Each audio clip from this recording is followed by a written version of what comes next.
Hey everybody, how's it going? It is chilly. Testing mic, says it's on. System says it's coming through. You should be able to hear me. Mark. Hey C Mike, hope you're doing well, even with the OGL nonsense. Are you moving forward? Wait, are you moving your stuff to Pathfinder 2E to keep content on the channel safe? Great question. Making free videos on the internet falls under the fan policy, not the OGL, which is an important distinction. For right now, we're not going to be transitioning over to a new system for any fantasy games. The reason being, one, we know the system, two, we're not affected, and that gives us time to wrap up the productions that have been prepped with 5e in mind, which is already on its own a lot of work. So once those productions are done, I'm going to probably switch over to playing some like sci-fi fantasy for a while, and we'll be probably running the Blade Runner system, which the more I read, it's amazing. So that'll give us time to find another system that's good for fantasy. But also, if we don't, I don't know, I think by that point it's pretty far out of the reach of what it could be exactly happening in the future. So I'm going to start with that. Finish the productions that are currently with 5e, keeping them in 5e, so that way we can get to them rather than spending too long learning a new system. And then probably shift genres for a minute, which is in its own a different system. And that gives us time to figure out what the next step is for fantasy. I think that makes sense, right? Chance, how you doing? Sean. Allie, it sounds good. Thank you.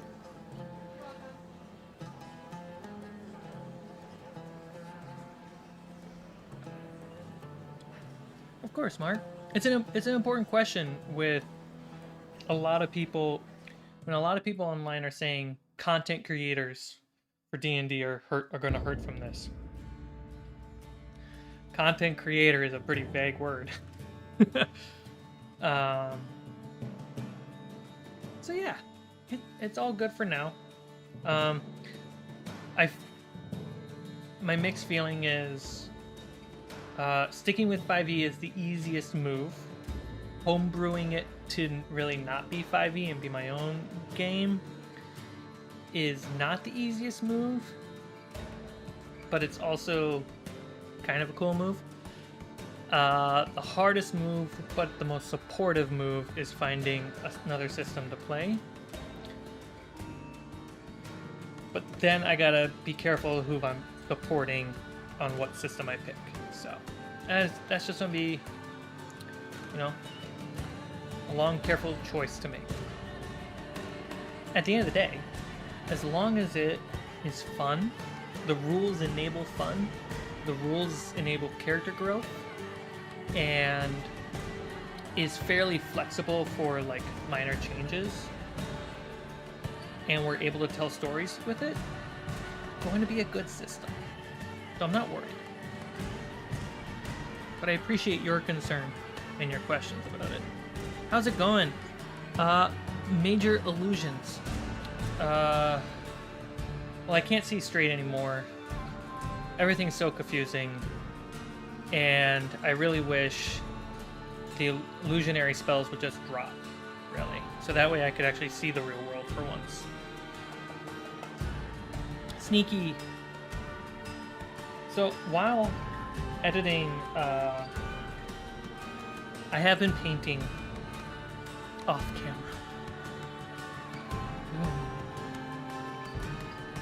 Okay, what I've been painting off camera is very important, and why. So, I have these Warlock minis. By Warlock, I mean WizKids, like, terrain pieces. That's what they call it, Warlock. So, I have these. These are great. They're expensive, but they're high quality. And I want to get one of these for every terrain set that I make on the show. So, ice, desert, volcanic, so on. And these are kind of the natural rocks of that look. And I pretty much, you know, take this, which is how it comes. It's kind of cool. Prime it all black. Takes a couple coats. Put my dungeon gray and my ash gray on top. And now it looks a lot more like classic cave, right? I'm excited to what these will look like when we do other terrain, because that's going to look sick. That's going to look super cool. It's going to hurt my wallet. It's going to look so cool. See, it's still orange on the bottom. It's a molded plastic, not even 3D printed. Why am I painting this off camera? That's an important question. Tyler. So while editing Fables of Refuge, which the first episode I think drops in less than 10 days,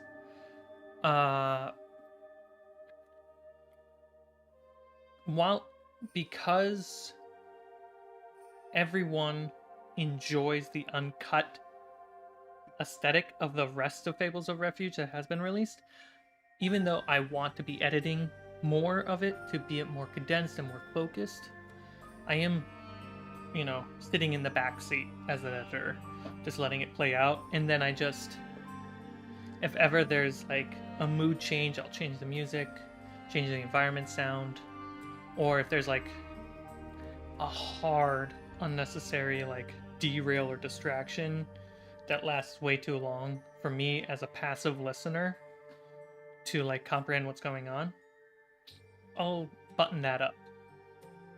So it's like passive editing. And while doing that, I have to focus on something because it's not very attentive editing for hour-long episodes. So I've been painting these. I really like how they look. What does it look like on this camera? It looks just the same. Chance. This is a question probably more suited for the Discord, but I'm still trying to figure out that works. But where do I go to re-up my membership for here? Is that just on Patreon and it links to here? Okay, so good question. Hey, if you want to support the channel on Patreon. Link down below. If you want to support the channel via membership, hit that join button. So, Chance, if you want to update the membership for YouTube membership,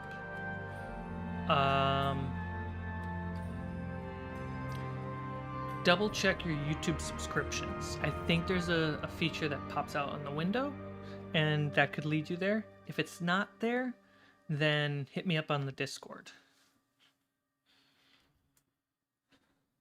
If you're trying to make sure it's on Patreon, then you have to do it on the Patreon website.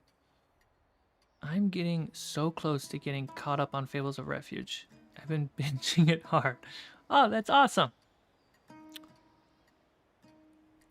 Wait. I'm just reading your name because it doesn't come with an avatar.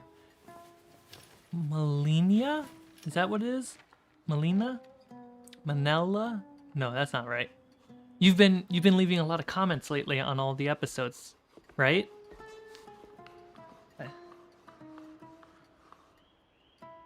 We'll get to painting and crafting, I swear.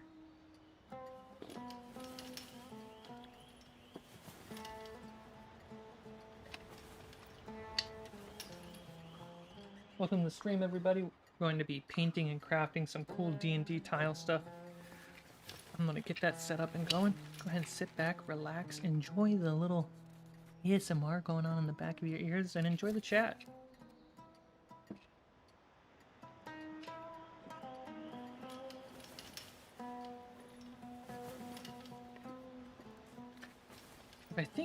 If you are who I think you are, the font doesn't make it easier for me to read either. Mehelinia? God. How many ways can I butcher this? Thank you for putting the phonetics. Mehelenia. Mehelina.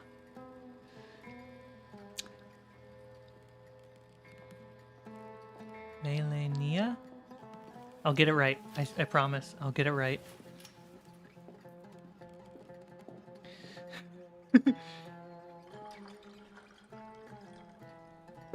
These are tabletop RPG tiles that we're going to be dungeon tabletop RPGs. I should create a system and call it Dungeons, Dragons, and More. Just like how companies would, when Transformers came out, there's like some side productions that were like Transmorphers.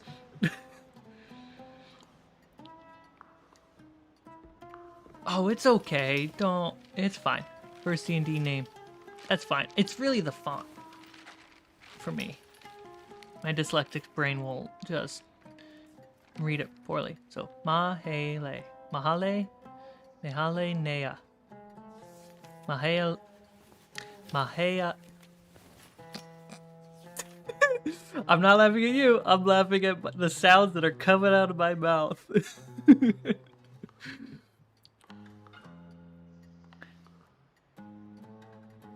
Mahale. Mahale. Mahale Nia. Mahale. I had it. I feel like I had it. Okay. These are some tiles I made. Here's a sample of kind of the aesthetics overall we're going for. We're mostly focused on this look. Kind of a classic dungeon with some mossy look. Once we wrap these up, we're actually going to be moving to one of these three. So I'm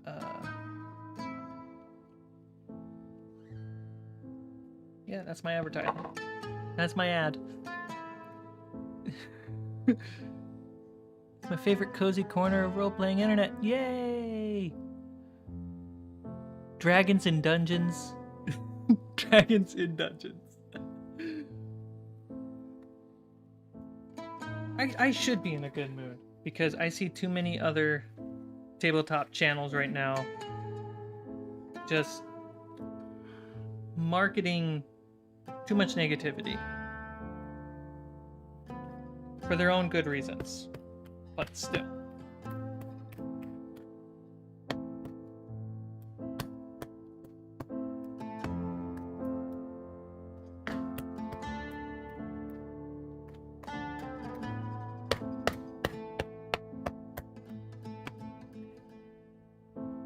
Speaking of the OGL, these tiles have nothing to do with them.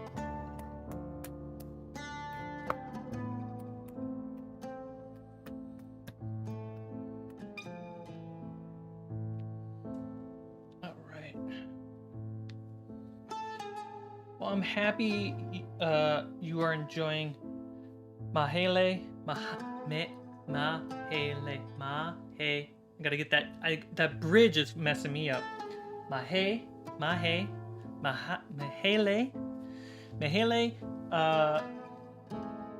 Thank you for binging the show. I've been loving your comments.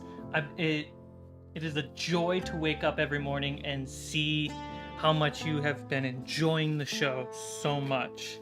All your theories, they're a blast to read.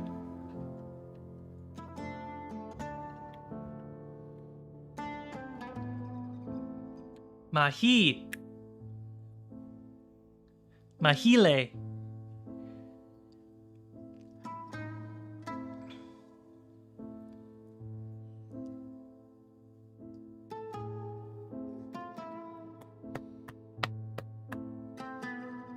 Okay. Colors. I need dark gray. Let's see. So we start with black as the base primer. And we're going to add... We're essentially going to be doing a lot of dry brushing. This is my gray brush, my dark gray brush. So let's... I don't think I've done a corner piece yet, so let's get to that. Let's talk about it and then I'll do it, okay? So we have a corner piece. For those who don't know, and I'm just catching you up, I'm making 6" by 6" dungeon tiles. Characters usually move 1 inch at a time, so this is kind of a good sized room. Making some corner sizes, just to have some fun shapes when we play on the table. I've outlined all the grid. I got some hand carved cracks, and as you kind of saw just now with tin foil, really damaged it up. Then I went with it with some pliers to really add some more details. Then I primed the foam black since it started as pink. And now we're gonna start making it look like stone, because it's kind of the classic gray stone aesthetic.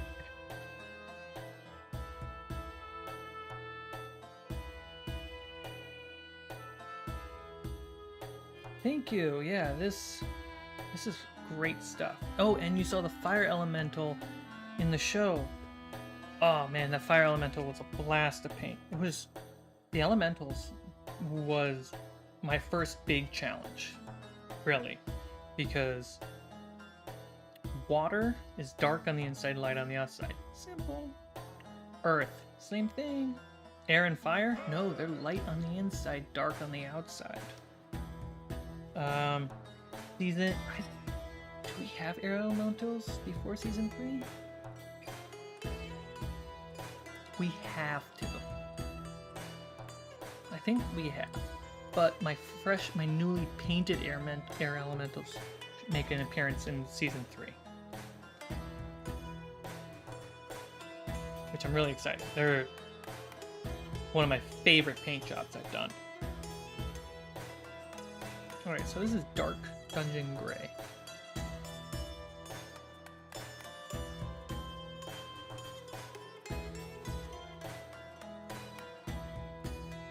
I did not put enough on the brush. My fault. So it's a subtle look, right? The point is that this is meant to be the base color. The black really is meant for the cracks and the dark shadows.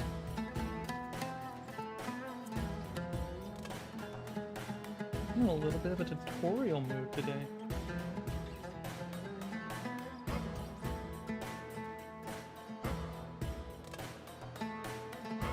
So you can see a little bit of unevenness in the paint job, and that's totally fine. That gives that variety of concrete stone look.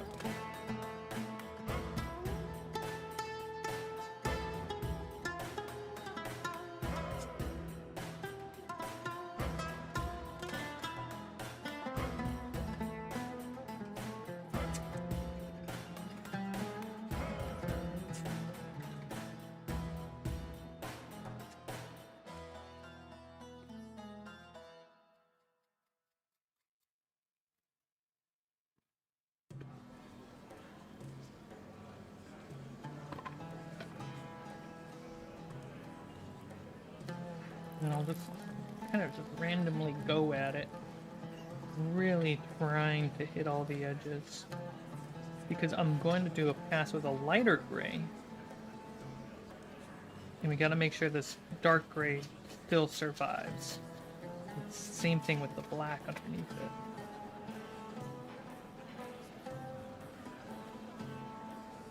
it. Imperfection is key. Or the perfect imperfection is key, really.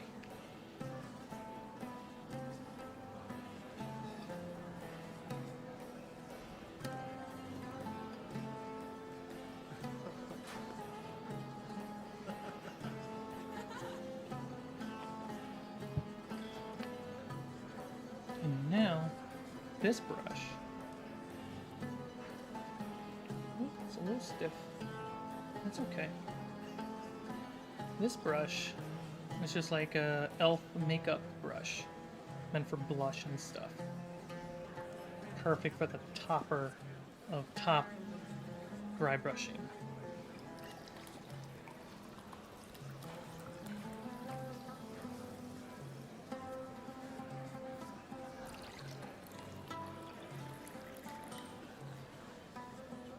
Bristles are so small and sensitive that it really gets a good brush onto it.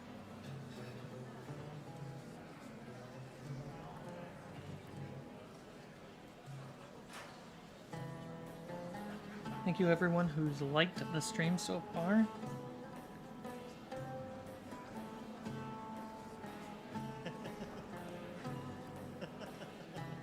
Alright.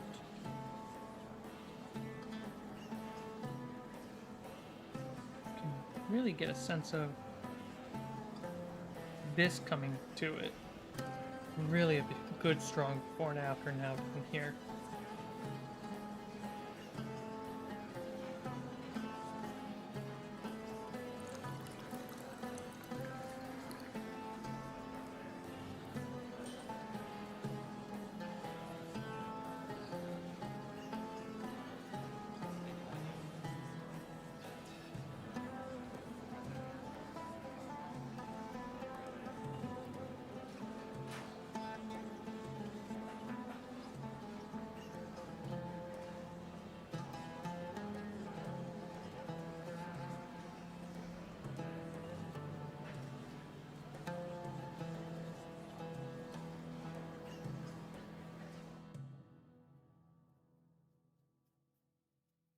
They're pretty quick.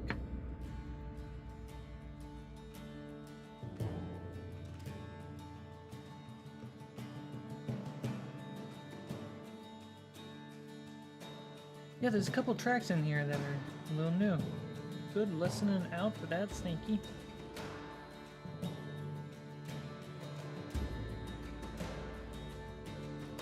Alright, we're gonna let that dry for a minute before adding the colorful details.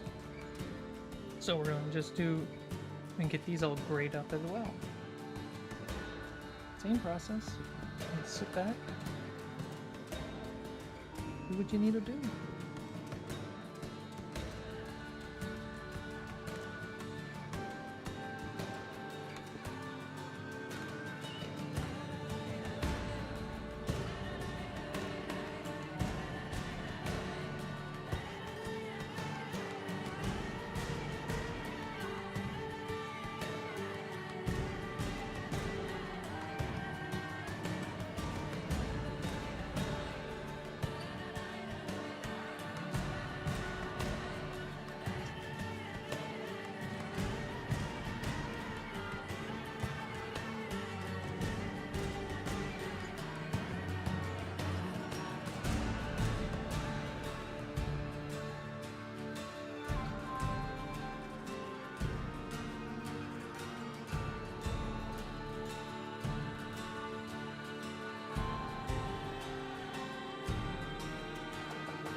sometimes the rotating method versus just up or down, left and right is pretty helpful in getting smaller dents that you wouldn't naturally or normally get.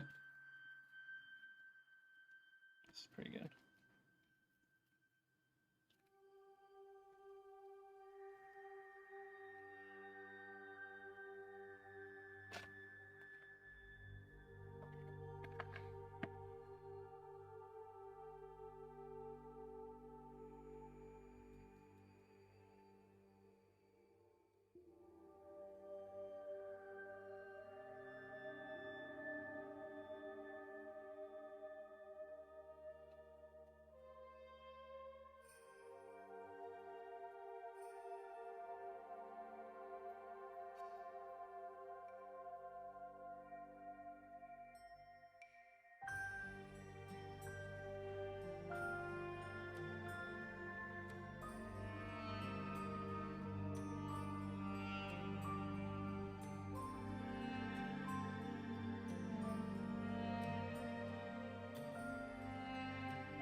Hey, Kobe.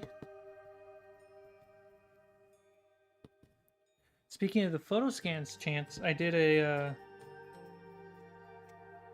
test, a very simple, quick test.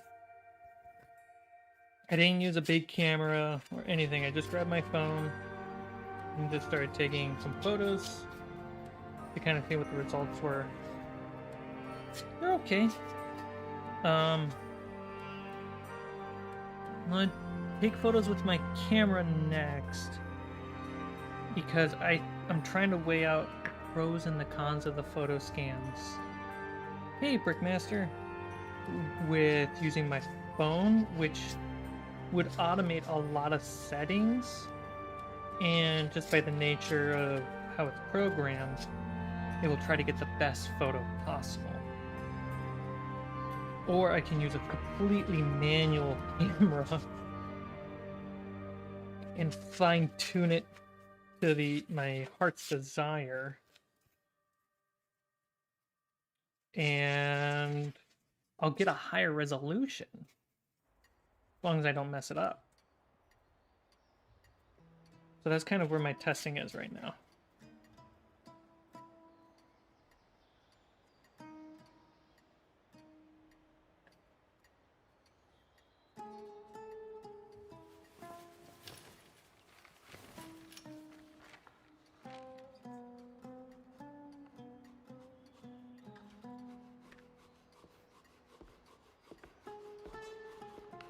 And for anyone who doesn't know what I'm talking about or what Chance is talking about, the goal is to actually photo scan these terrains when I'm done and turn them into PDF files so that way you can purchase them for a super low cost, like a couple bucks or something like that, and then you can print them out on paper, glue them to foam, glue them to cardboard, fold them, whatever you want to do, and you can have these terrain as well.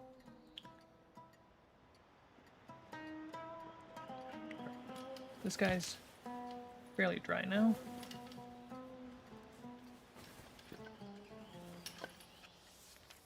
Yeah, I already got the gray out. I might as well not waste the paint and just get this one done too. Let's not be too wasteful. What am I drinking? What does it look like I'm drinking?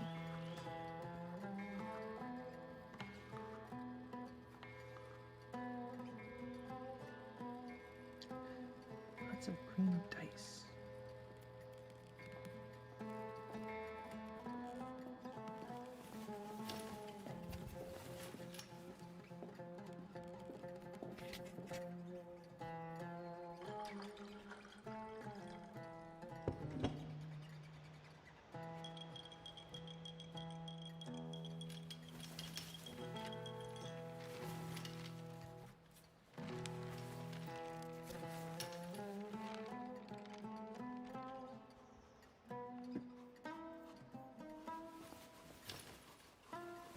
Yeah, there is a lot of green dice. Now that I think about what you're saying, yes, there is a lot.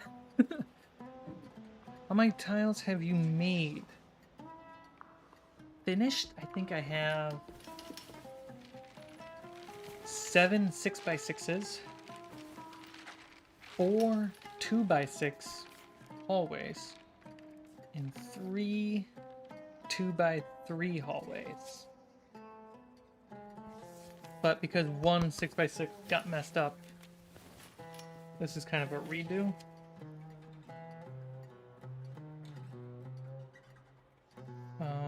And then it's just these corners. 1, 2, 3, 4, 5, 6. And then this terrain is set.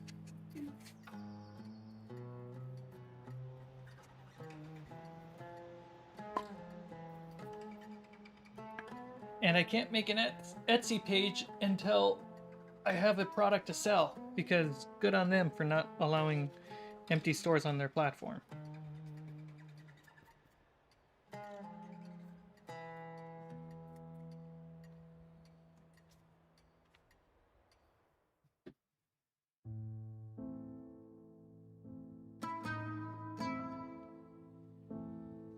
To be honest, I have no idea why I have a dice. I do not remember signing up for member on the channel. And when I go to members page, I can't see a subscription. Don't know if it's because I donated. Oh, I think it's because you got gifted, because Brickmaster is a beast. A beast of kindness.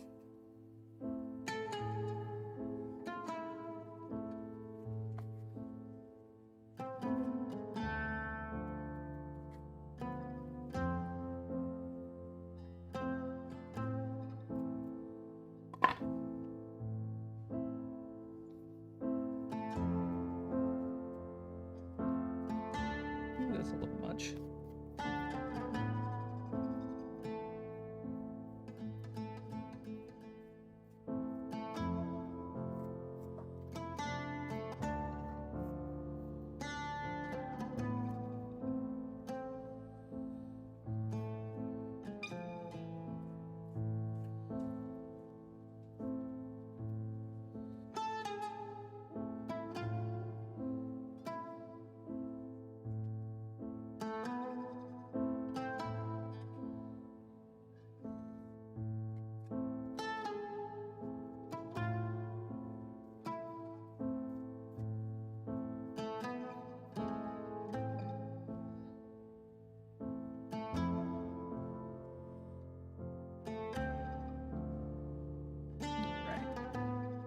Cool.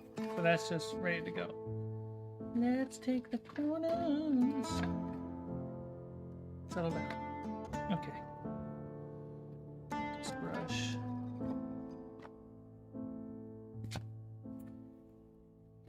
I don't need the primer with me today.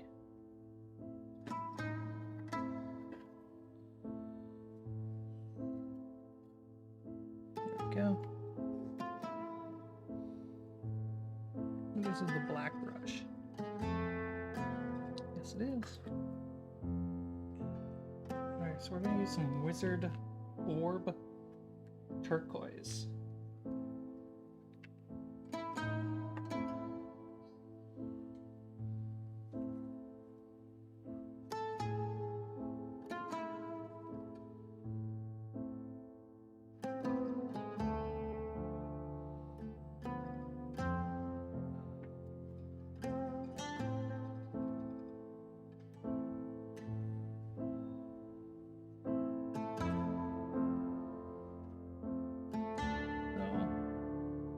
Generally, I'm just gonna fade in some green around the cracks and down the sides. And then I'm gonna go in for more details.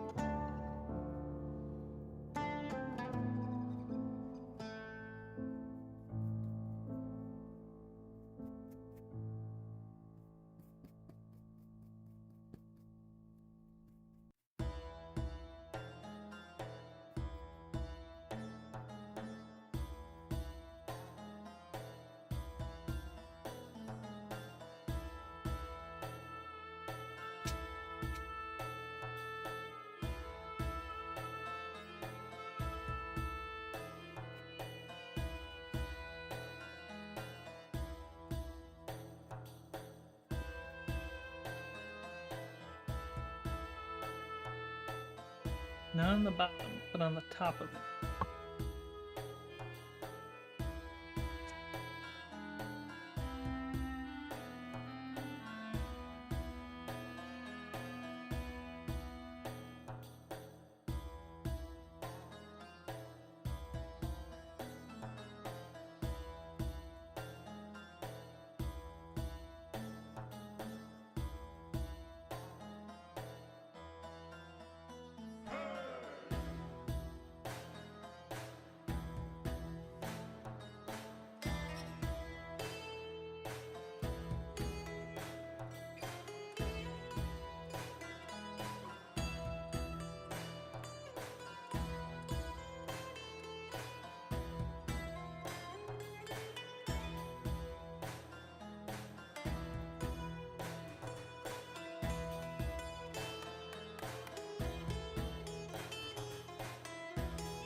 Do you write down steps of your painting layers, or do you just remember what you do?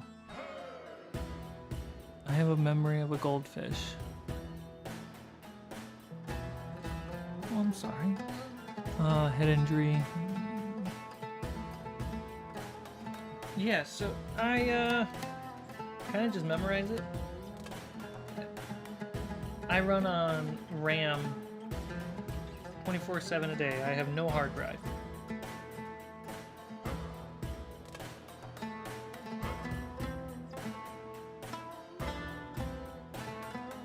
I suppose dice are a type of brick.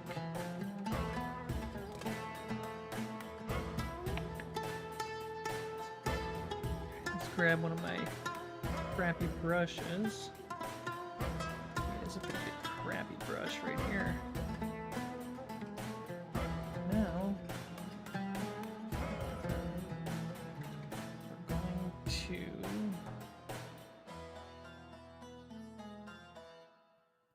just dab it. Really emphasize the expression of moss grow or plant growth, whatever you want it to be.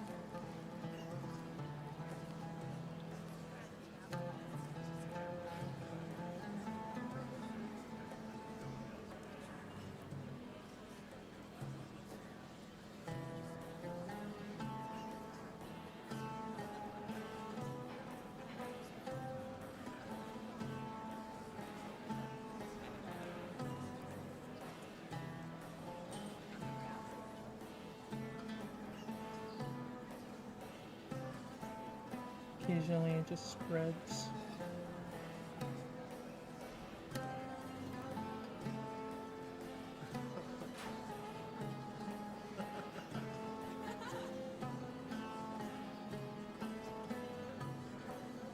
There we go.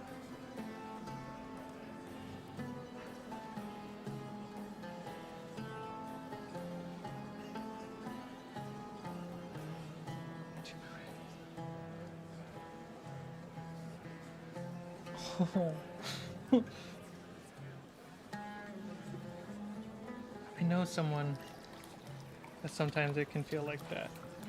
Some people who have a few friends that have brain injuries.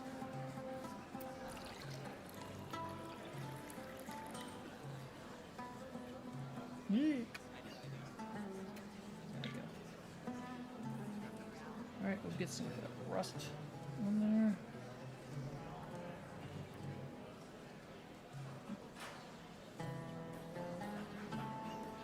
This is just meant to be a contrasting kind of like fungi growth look.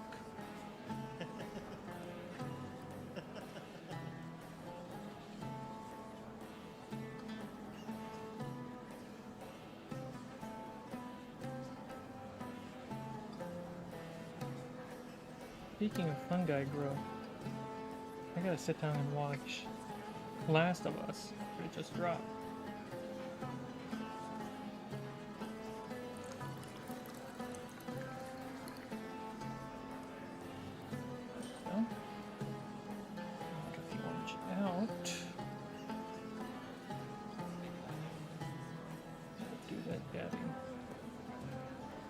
the side and make it look like it bleeds down.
Now let's add that glowing blue. Well, the show started off really well. Pays a lot of respect to the game. Very, very closely follows the game. Cool. I imagine because of how long the game is, if they are going to stay true to it, there's going to be plenty of nuance opportunity to like tell their own version of the story while keeping fans satisfied.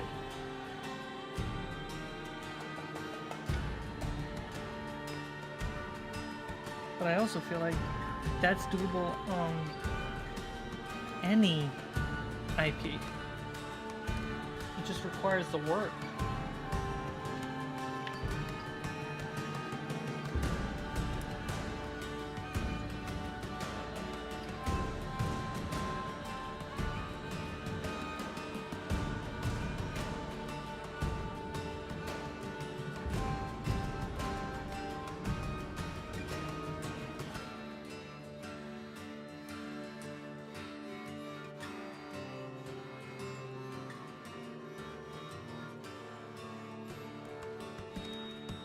Maybe let's stay on that angle for a minute. Mix it up.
Hey, you and me both.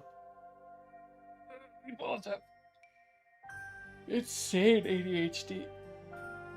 There'll be a whole day where I don't do anything productive because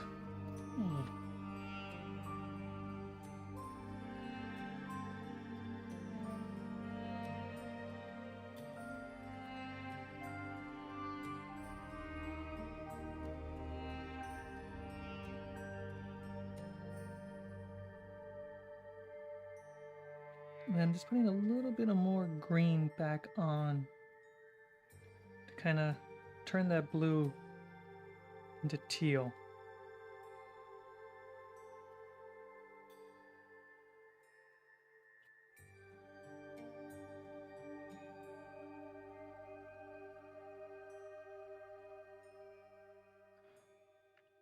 And I always get unsatisfied with how the orange ends up being because of that. I just gotta go back. It just kind of becomes a repeating layer process. Ta-da! That piece is done. And I know that, like, for most D&D or tabletop, unnamed tabletop gaming, this is perfectly fine and generally preferred for basic dungeon, right? It's pretty. It's cool. Simple. Code, how's it going? This kind of just adds that little bit of pretty thing to look at vibe.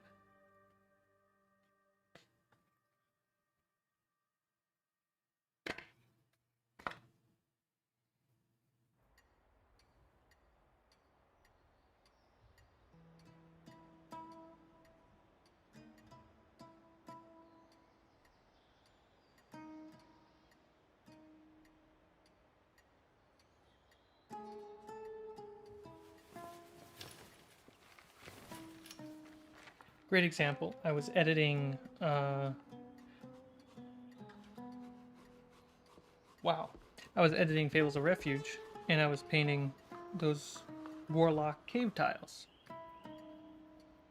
But then Allie had to come in and eat and make food for herself. And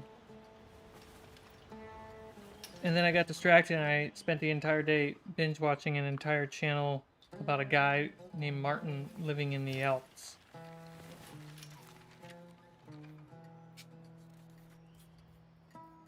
And I had to force myself to just write to be productive.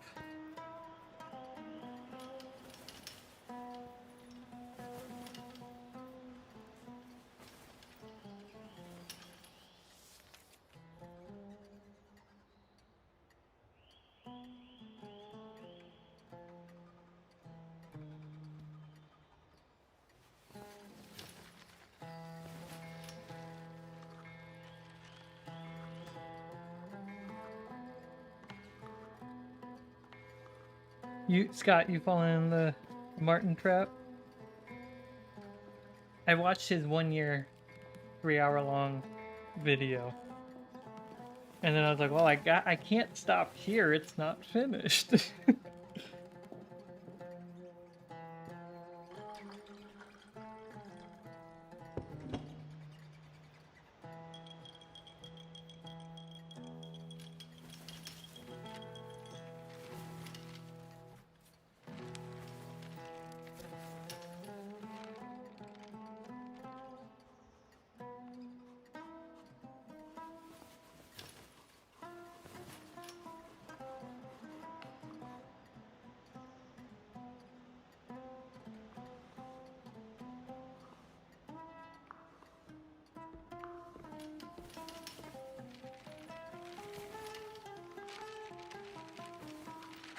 Yeah, Scott, 100%.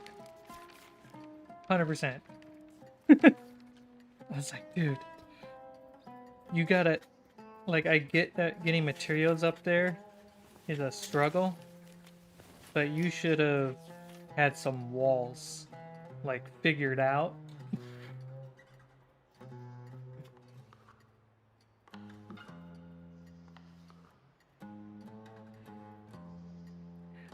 I admit, the idea of a wooden gutter is pretty sexy. It's pretty sexy. But dang, dude, that's rough. That's like a dude spending 14 episodes doing on Dungeon Tiles. It's rough. Like, how is it not done yet? Why can't you just settle with basic gray dungeons. Why you gotta add more colors to it? Yes, Luna. Are you whining? What's going on? Is that so? Are you hungry? Do you need cuddles? What do you need?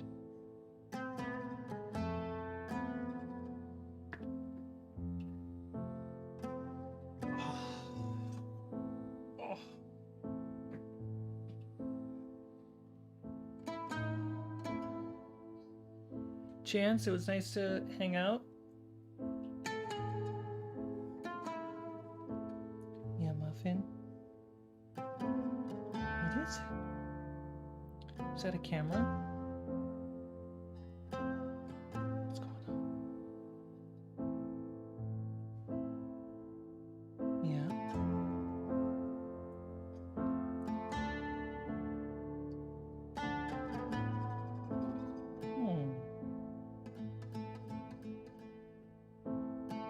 Are you belly up?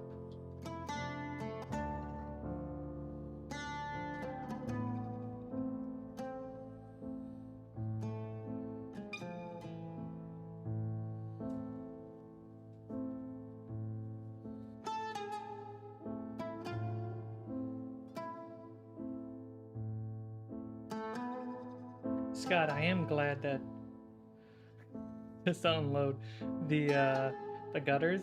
I am glad that he did not repeat the same process from the first gutter on the rest. I am happy that he found faster ways to do it. Those must be heavy gutters. Yeah. Are you toasty?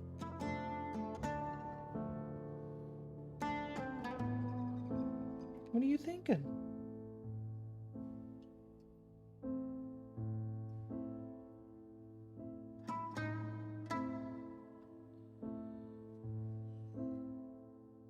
No, it didn't. It looked great.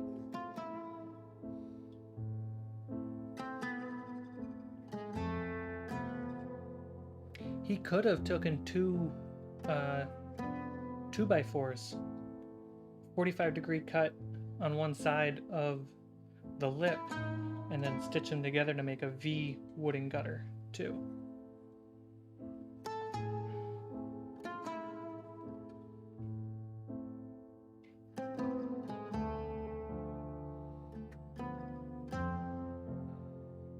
Yeah.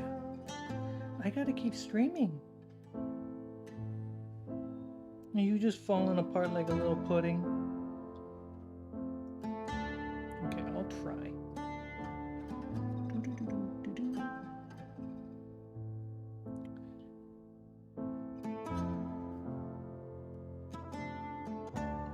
This isn't going to work with you being in one arm. I have to put you down.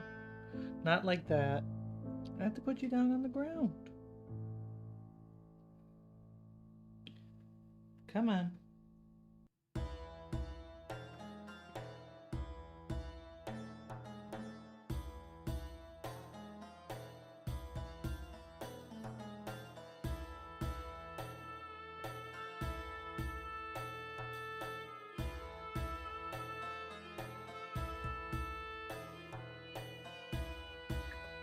But the view, God, the view of the Alps as he crafts is amazing.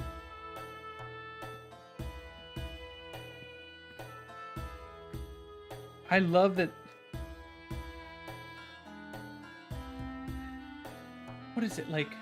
There are other channels that do it. It's essentially the mix of crafting, carpentry, and they mix it with survival, right? So they move with nothing, essentially, to an empty piece of land or an old abandoned building, right?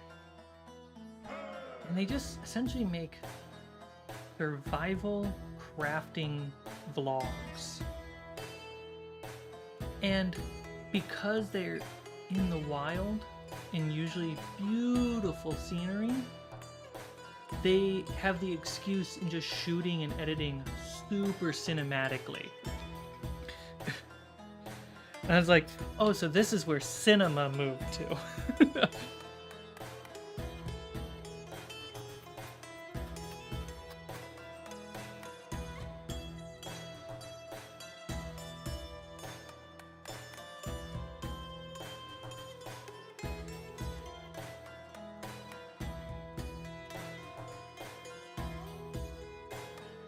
don't know how he manages to get the drone shot. Dude, whenever someone drives and gets drone shots, the filmmaker in me, the anxiety just like explodes. Like, dude, don't crash.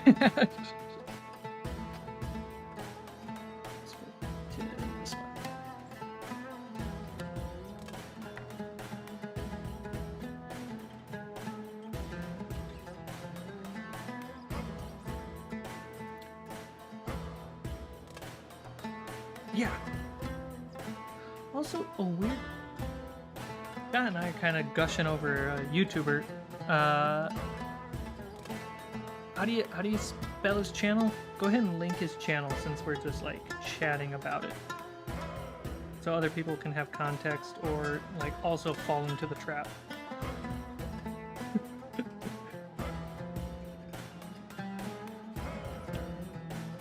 But dang, I feel like this stream, if this stream went on forever, as in like 10 years from now, it would slowly evolve into a survival crafting series. It's like, I've moved out to the woods to build my dream home with a Dungeons and Dragons cabin. I'm building it from scratch.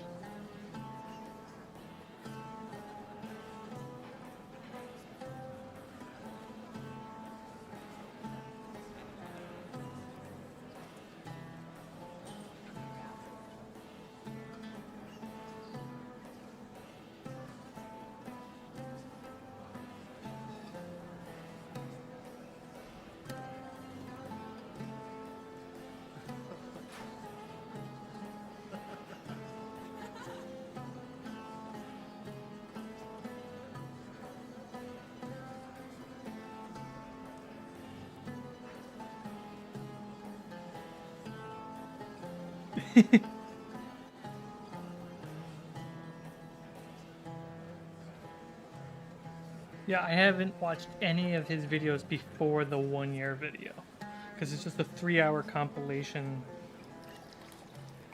and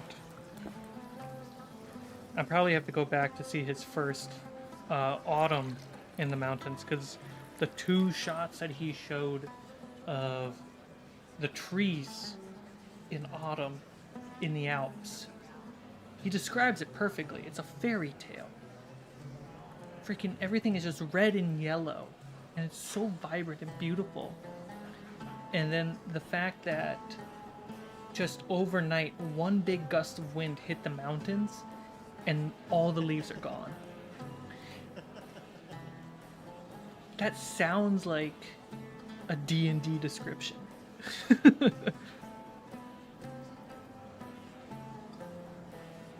That sounds like blight has come into your town.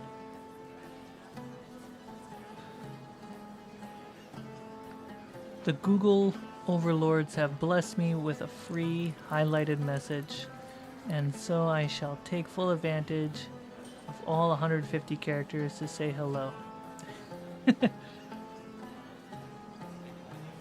Thank you, Brickmaster.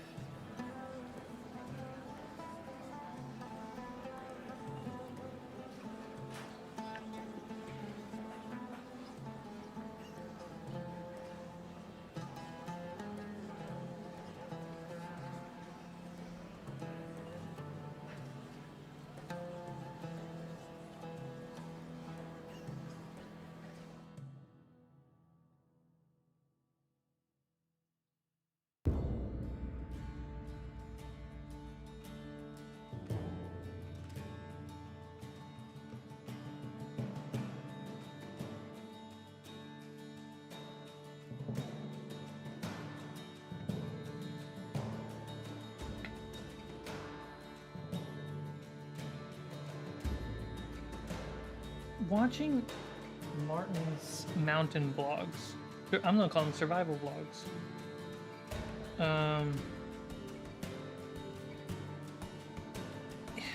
It's interesting because the story there is the MacGuffin is the cabin. And if you don't know what a MacGuffin is, a MacGuffin is an object. It can be a person, place, or thing that's in the story that the characters care heavily about, but the audience kind of doesn't care. They care that the character cares about it. They don't personally have a relationship with it. So, in a survival vlog where a person like Martin is making his cabin, the MacGuffin is the cabin. We only care about the cabin because he has captured our interest in making it and wanting to make it. It's why we're so interested in, like, wanting to know what he's doing with it. How is he going to make it his and unique? And I was thinking about this, and I was like, this is like temporally, aka time, temporally high resolution storytelling. So it's like a movie, this would be like 4 scenes. A TV show, it'd be 1 to 2 episodes. Even his 1-year video, Martin's 1-year video, you know, the editing pace and rhythm to the 1 year is very different to the weekly episodes, which the weekly episodes is a half-hour long movie.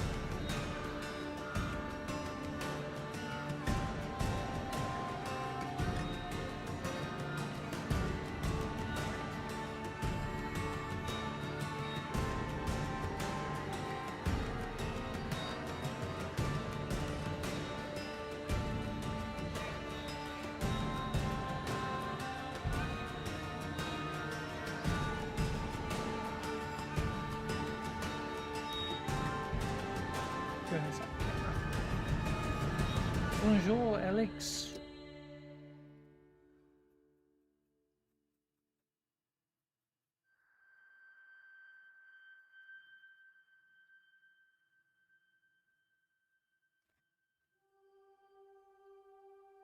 So how many people here have seen my much older workshop videos? Like the OG ones?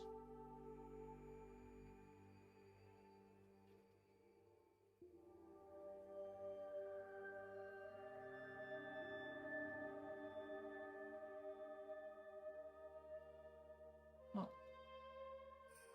Viewers dropped down to 5. Fascinating.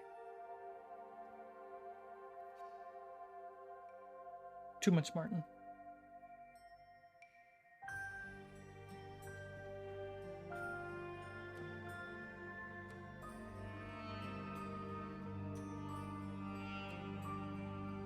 Oh, thank you, Brickmaster. Yeah, so, John, do you remember the travel video I made?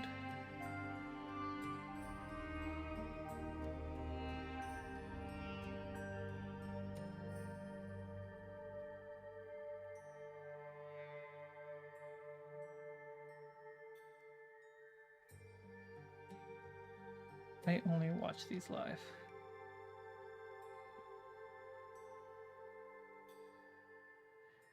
Okay, so that travel video that I made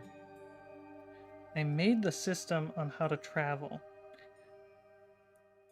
And I then started to use it, and then I quickly started to not like it.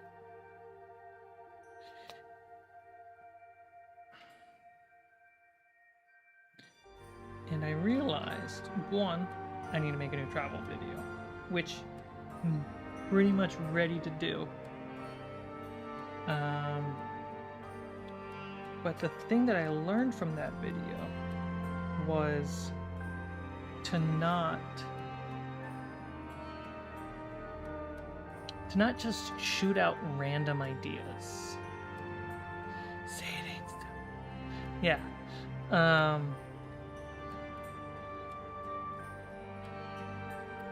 Like, on paper it was pretty good. I will still support that. On paper, it was really good. In practice, it wasn't. And I was like, I feel like the right travel video, like travel is a problem for me. So I want to talk about that. The wrong brush entirely.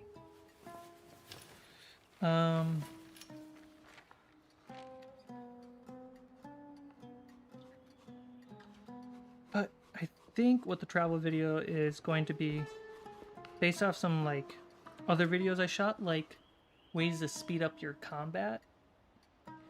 I really like the format of gathering the ideas that I like and ones that I've actually played with and practiced, not just made,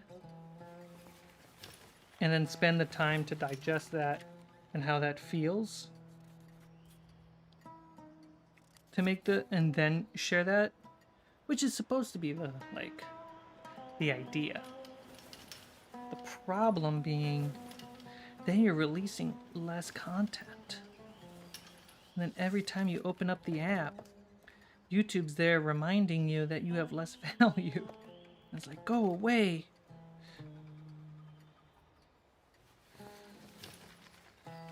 Which is why I don't upload enough workshop videos. Mostly because it doesn't matter how many years of experience I have. If it's not a good idea that I like or have tried myself, I really shouldn't share it. Or if the shorts cut down of that will trigger people to watch, then I might make it.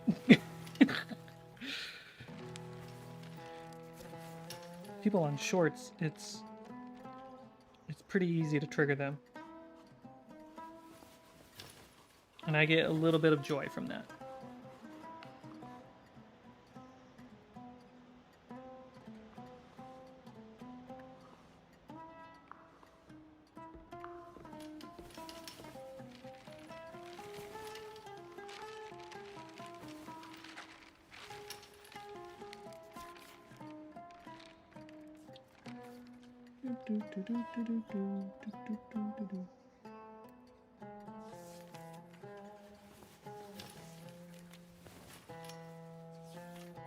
Cool.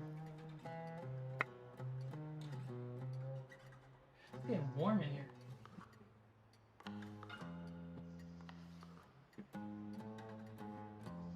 Okay, so this dried. The first one really. So what I'm going to do is I'm going to get some more light hash gray so I can do a light blending coat.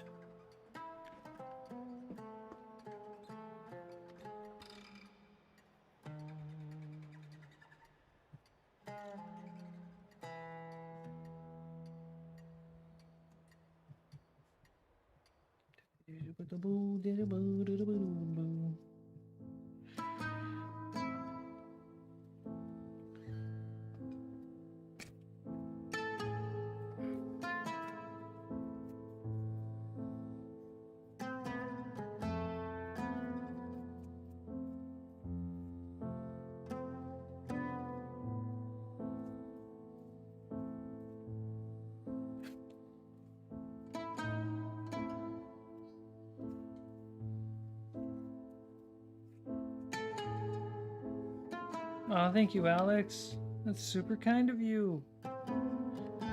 Thank you very much. Just want to be thanked. I see how it is, Alex. You just want to hear that T-H-A-N-K. You just want to hear that thank you.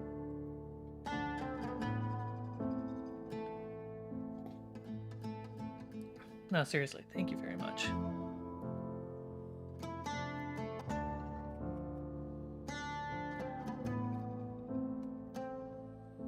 go. So this is a finished corner. Let me go get one of the other pieces.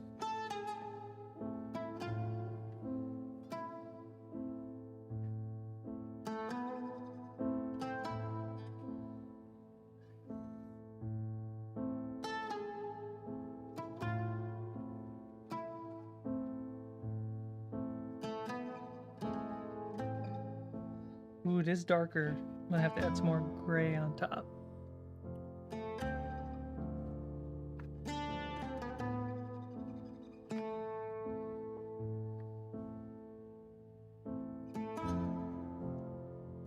Yeah, just a little bit more light gray. I think it'll go perfect.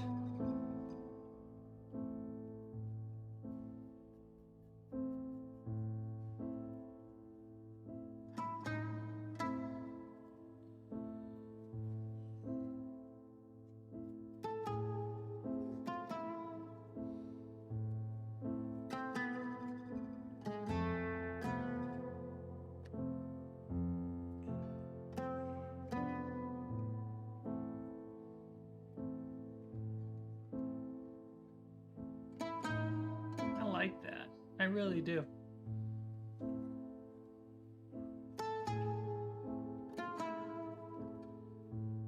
You can also make pretty thick hallways by doing this.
Can you imagine if someone wanted to redo the siding on their house and underneath all the insulation foam was painted like Dungeon Tiles?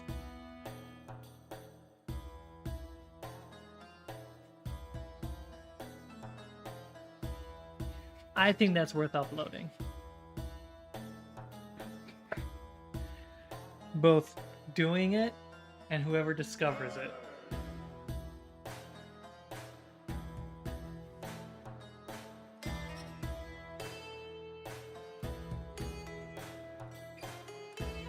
There we go.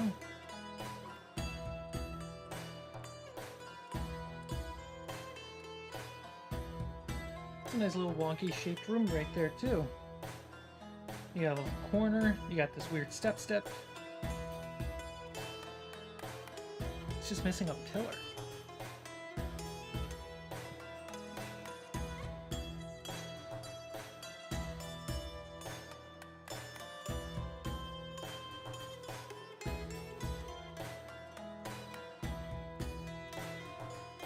Pillar that I have recently painted.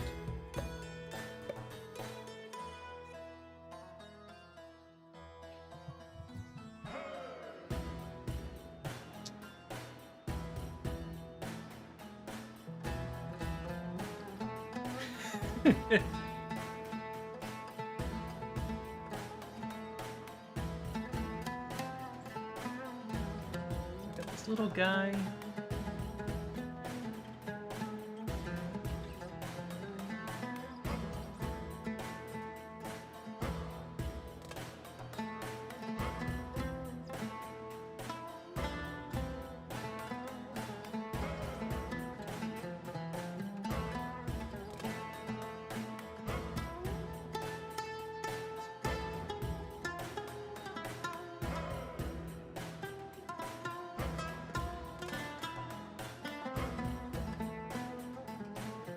doesn't really fit in the room. A little big.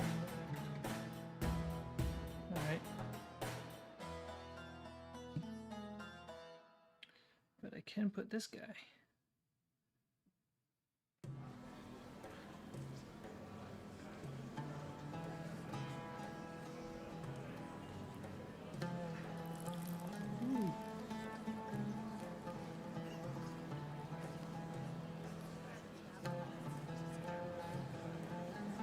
So I got this pillar in Etsy.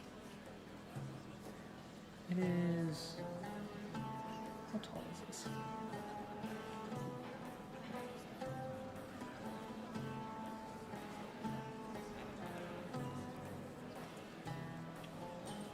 About 11 inches tall.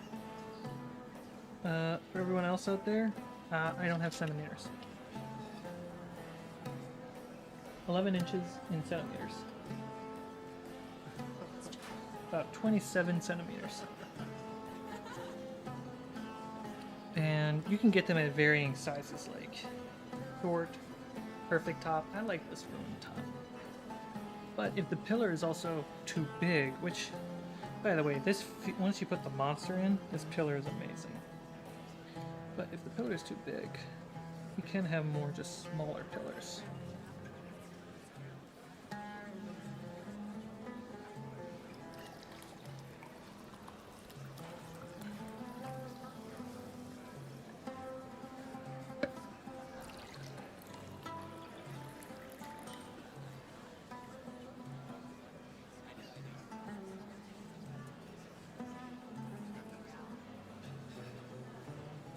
And then, ooh.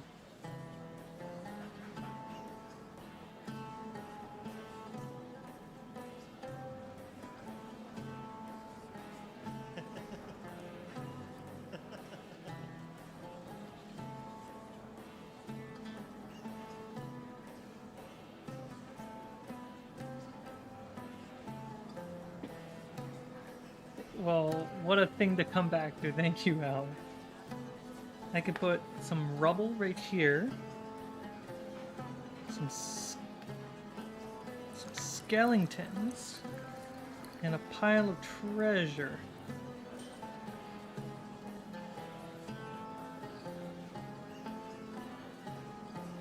Here we go. Put the skeletons around the corner. So that way... I actually rotate this, so they could probably use the rubble as cover. Yeah, something like that. So as the players come around the pillar, they don't recognize that this is a pile of bodies because they die. They sneak across the room and hide behind the cover.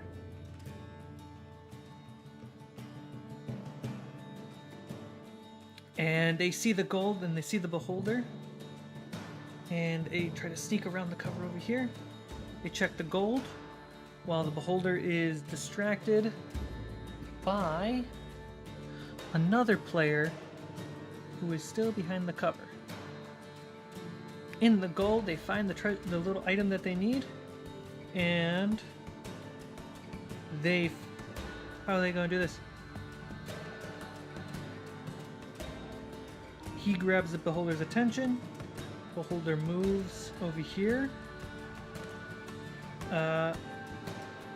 This player will actually go through the treasure, get the beholder's attention over here. This player runs and hides behind the cover. This player runs before he dies. Beholder turns. And now it's just really chasing around the clock. Get behind the pillar. And these pieces fall off all the time.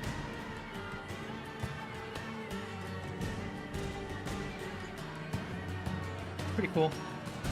I think it's cool. You just watch a grown man play with his toys. Alex, I'm gonna have to agree with Sean that you're just trying to show off your kindness. And I'm gonna say kindly, and I appreciate your kindness.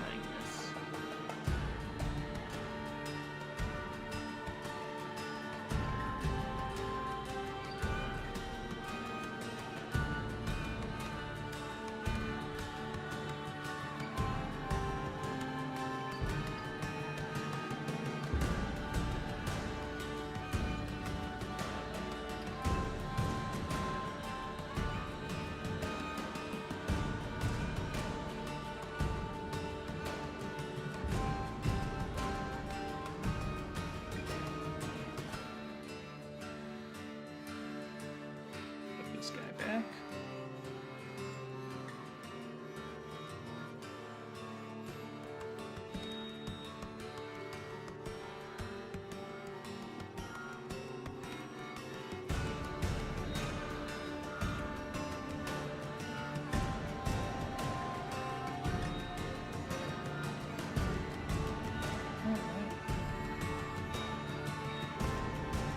Yeah, if you want to play OGL thing, if you want to make content that has a beholder in it, or Mind Flayer, you're going to have to rename those.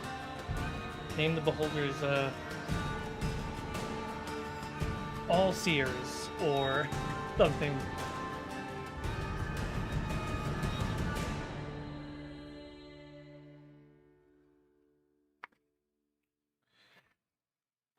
You too can play like me with your toys. With my photo scans. That's the ad.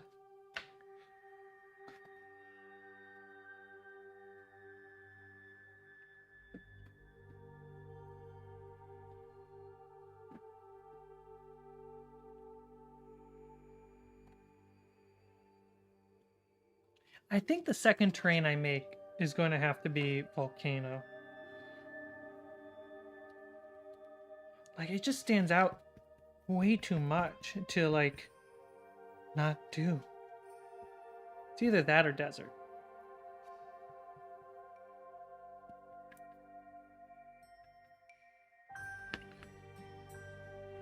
Or should volcanic terrain be the last one of the series? So that way you stay tuned in, waiting for it to happen.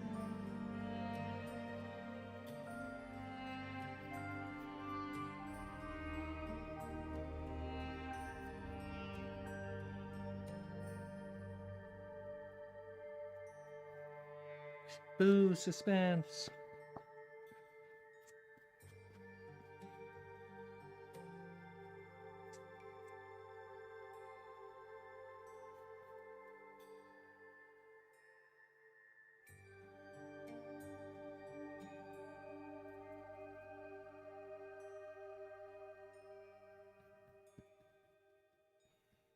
That is the loudest sticker.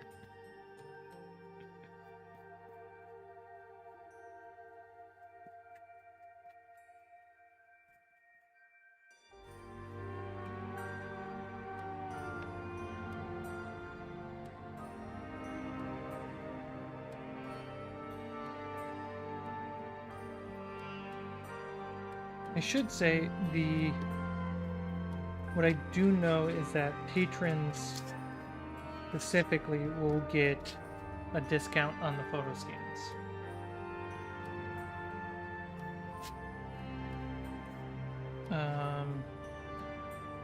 I'm going to try to make sure YouTube members get it too. But it all depends if I can hook up Etsy to YouTube, which I've seen others do, so I feel like it's possible.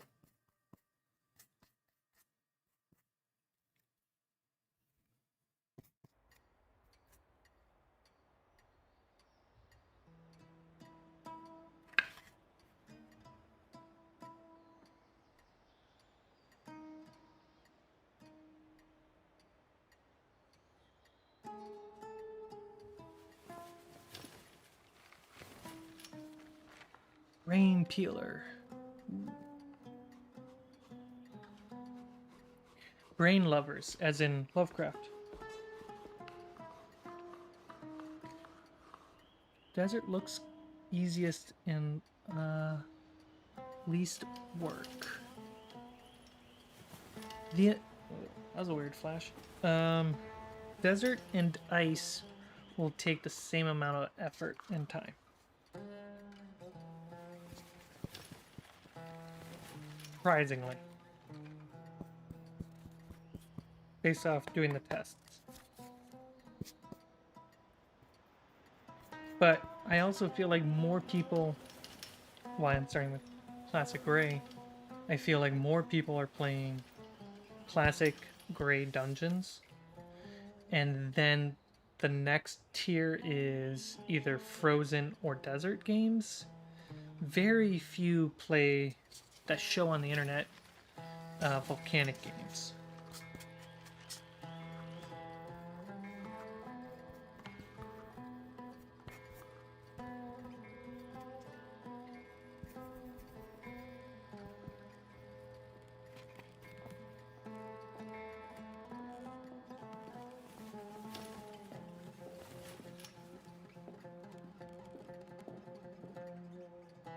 Could be wrong. I also don't know if I want to gauge it that way.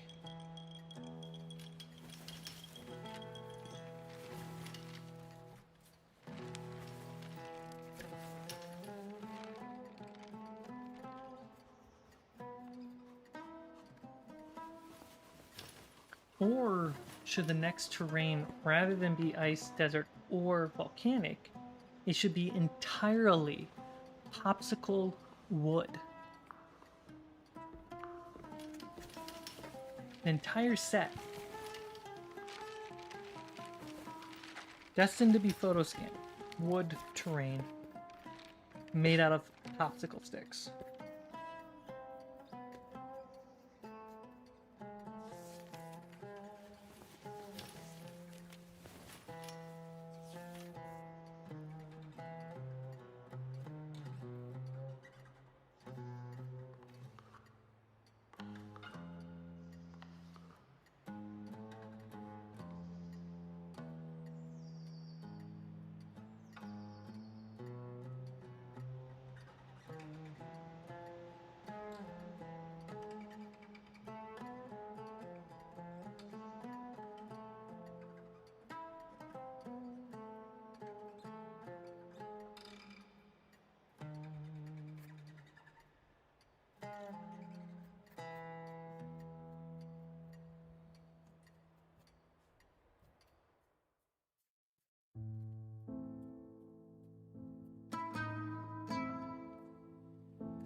Just in case if you doubt my popsicle stick technique.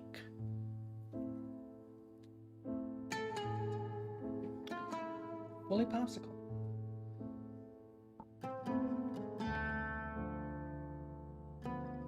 And the popsicle sticks themselves are technically a hidden grid.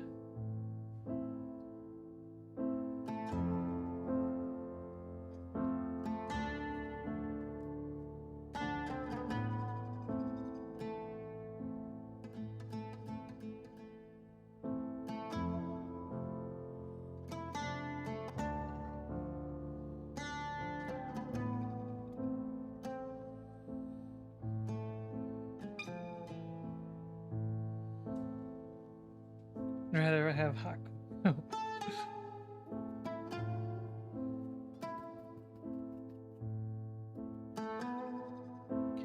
I got the green ryebush layer on. Wash you up. Chaka chuka?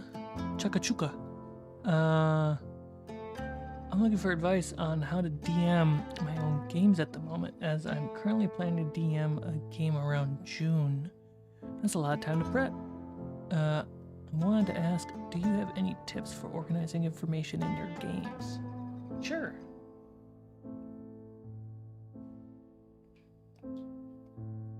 I mostly DM with a laptop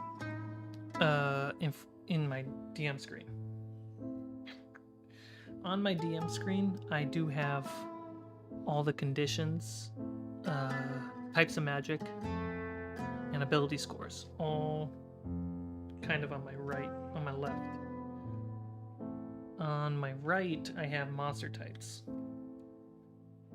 On the computer, I use the Notes app, essentially, and I break it down large text as the chapter, and then I usually break down some basic key descriptions that I want to memorize or easy to remind me of how to describe. And then I will, because on Apple, I can have the Notes app have a check mark. I will put a check mark next to those. You can also just cross them out. I try not to delete them, so I know that I've gone through things and can track myself. I'll put like DCs and the name of the challenge, how many wins before loses on a skill challenge. Yeah, I kind of just like lay it out a little bit in the sense of the order of important events, not the outcomes of those events, even though I expect, the only outcome that I expect is either they will win / overcome the challenge, or they will not overcome the challenge and fail. And I just need to know what happens if they lose or if they succeed, and how that carries forward. And I might not have a perfect description on how to get from point A to point B, but I know where point A is, and I know where point B is, and I have a rough idea of how to get there to help hold hands to get there if everyone is getting lost or stuff. And that's kind of how I've been doing it. I will make sure I know where I'm taking off and where I'm landing. Other than that, the next biggest advice I can give you, since you have time to prep,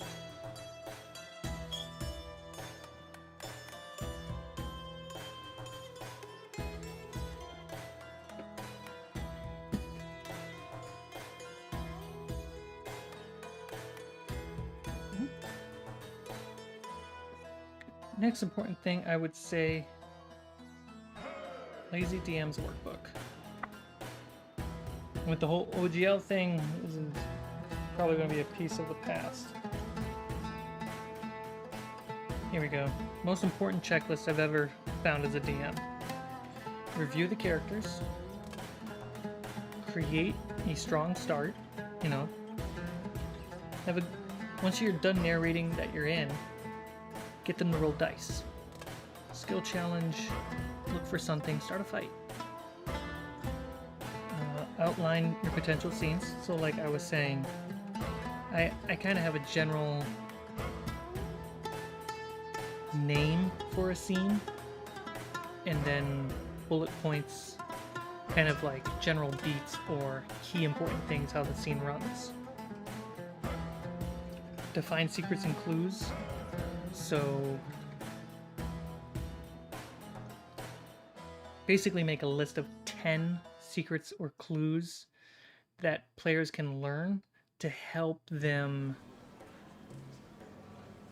figure out what the solution is or who the big bad is by the end.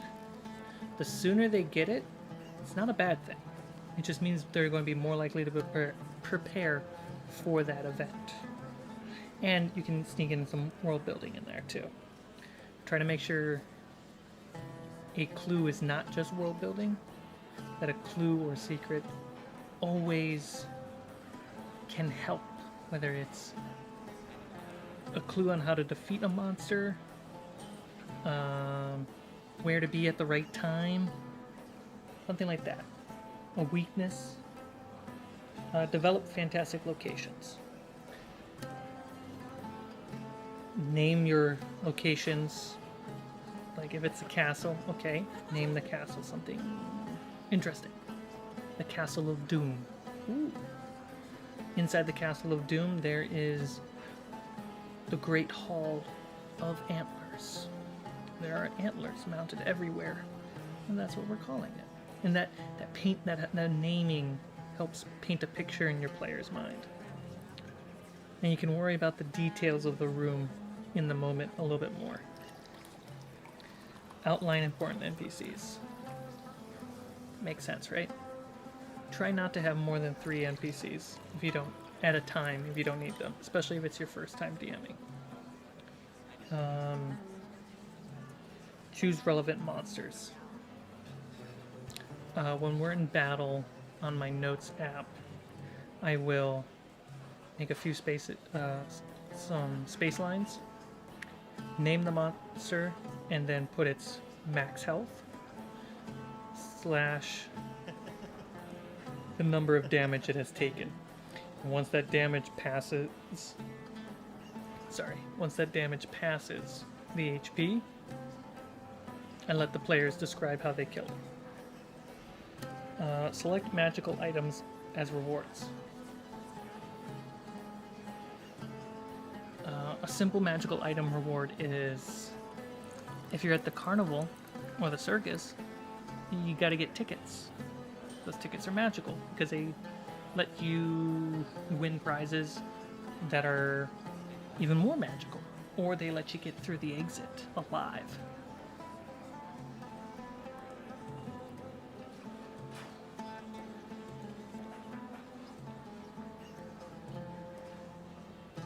Yeah, Sean, filling up the popsicle rooms with minis and furniture is really satisfying. I still gotta paint my windows. I do a semi-ink painting. I do not think at the same artistic level as you are. I'm marveling at the colors over the gray. Oh, thank you.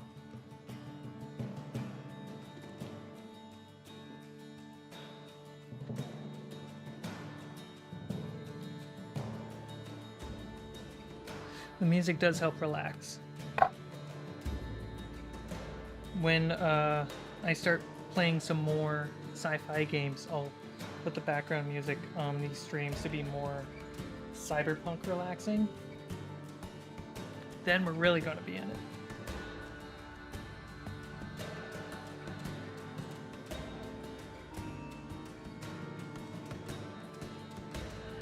Yeah, just look up, if you can't remember it, look up that 8 checklist from the Lazy Dungeon Master. I think he has it on his blog for free as well. Anytime I'm stressing about a prep, I literally go over those 8 things. If I go over those 8 things, I feel good by the end. You snacking? Okay. No, not really.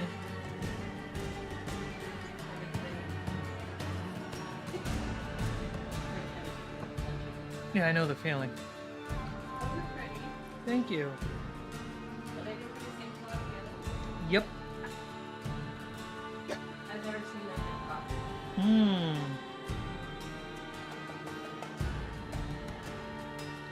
Yeah, you missed it. I pulled a bunch of toys out and I made a little beholder scene. Yeah, I died from a beholder. But I can't talk about why that's so interesting. Because it happened on... Yeah. But it was interesting because of the day before.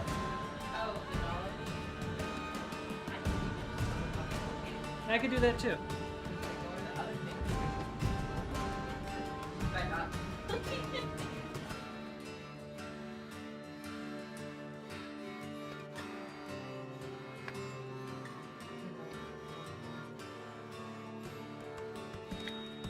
I do think everyone's going to enjoy season 3, though.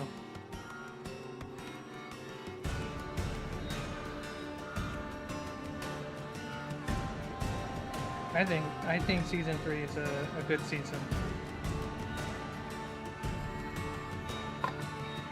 You guys are gonna have to find out in less than 10 days when the first one drops.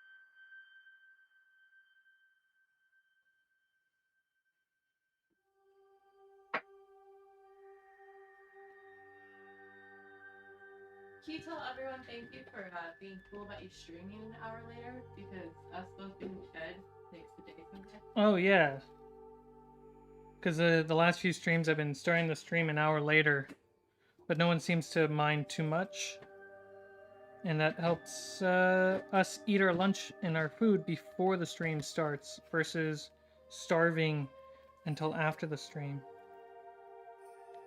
Really nice being fed before. Yeah.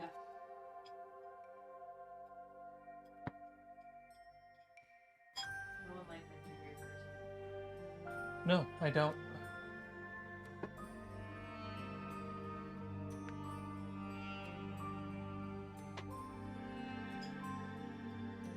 Wouldn't trust having a drink at your art table? To be fair, I've almost used my drinking water as paint water. I think the problem is if you drink your paint water. That too. Drinking my paint water is a bad idea. We want you to starve.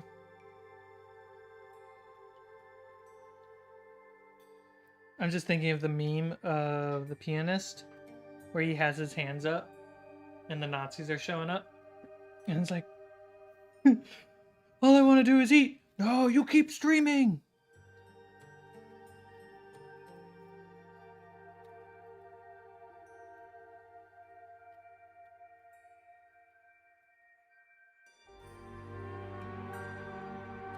It was weird to have, like, to not stream Saturday.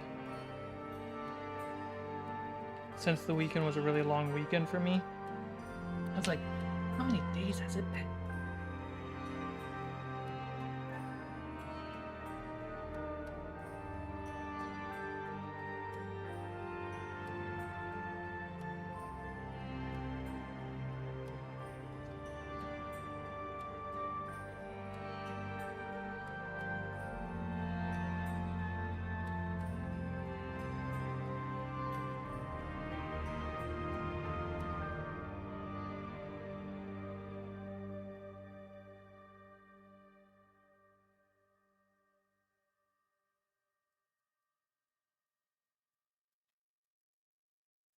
If you're new to the stream, welcome.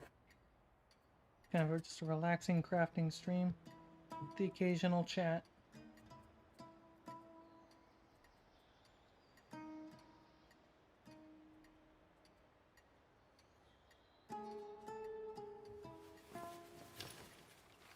Holy crap, Alex.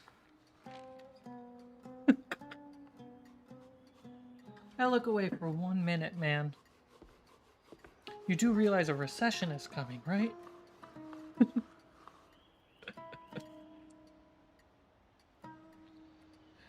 I appreciate it. Thank you very much. Try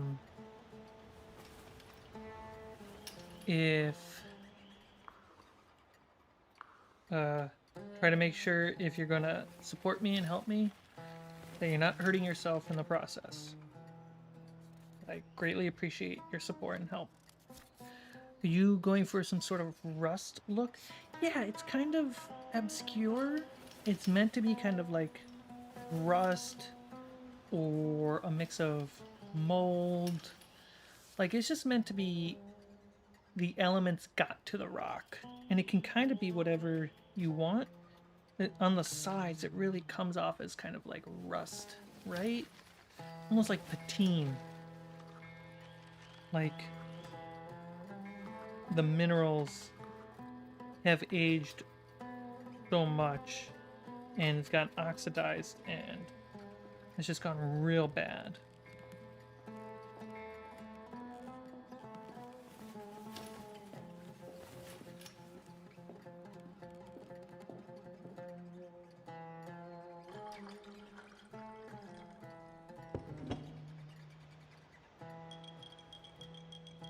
Well, Constitution saving throw. DC natural 20.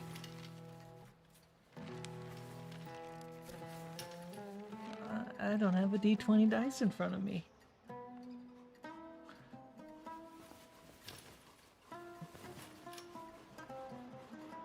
Lichen can also have that orange color.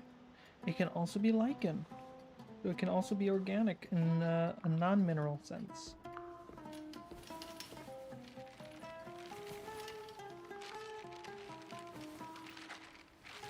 It's a bit abstract, but the goal being that it adds interest and it inspires you to play and come up with ideas.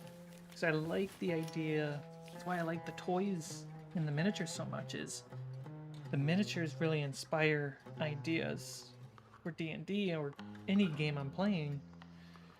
That's why I like the Blade Runner book so much, is it inspires you to play Blade Runner, which is really, really cool.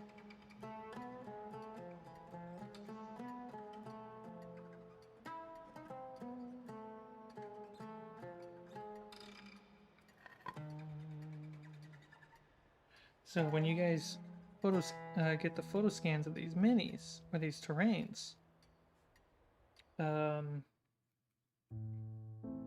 I just hope that whatever you choose the colors to mean, that they inspire you to come up with cool stuff.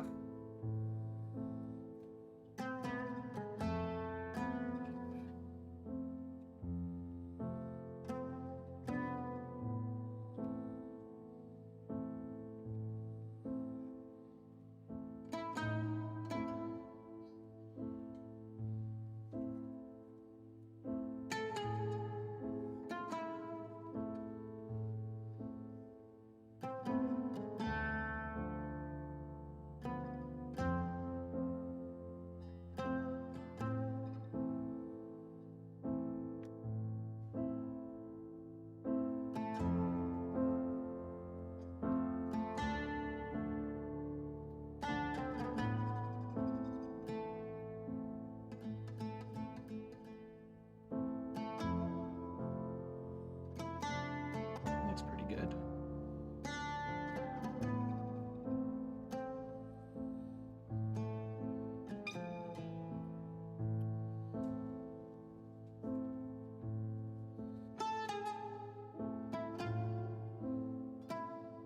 Au revoir. Have a good day. Oh, thank you, Alex. You have a good day as well. Or if you're in France, good evening, good night.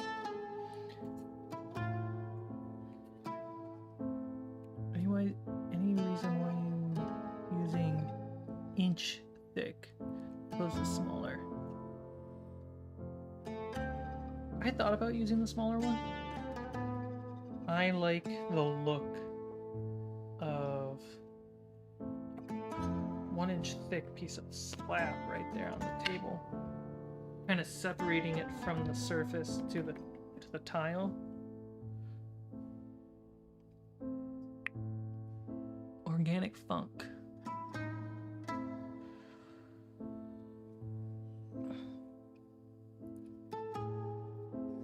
Trying to figure out what organic funk music would sound like.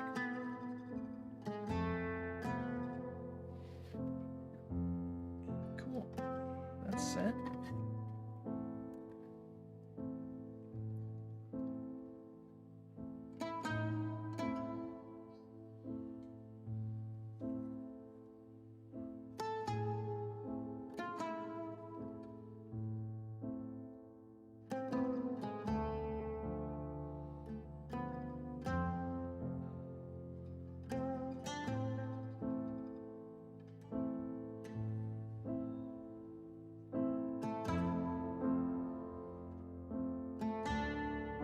Mehile. Did I say that right? Mehile. I don't know what the second half of the name is. Can't remember. That was supposed to be a surprise test on my... Didn't do well.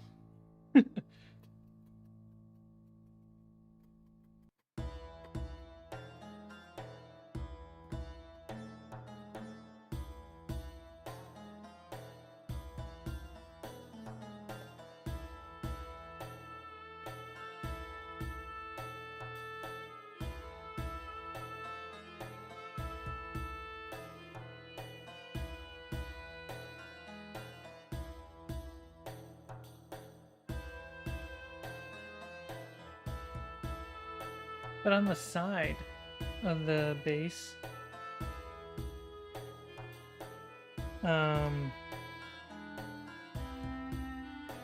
it does look like it kind of drips and leaks down, which is a really cool, funky look that I'm hoping I can get into the photo scans.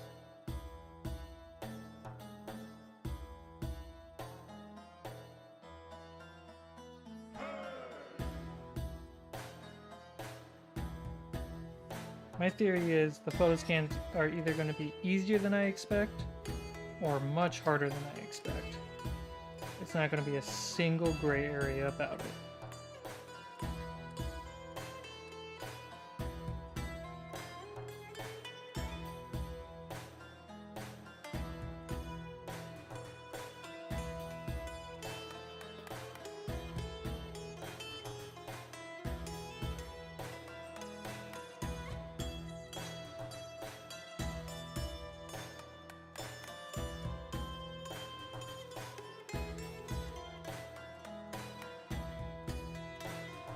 Mahi. Kept saying May.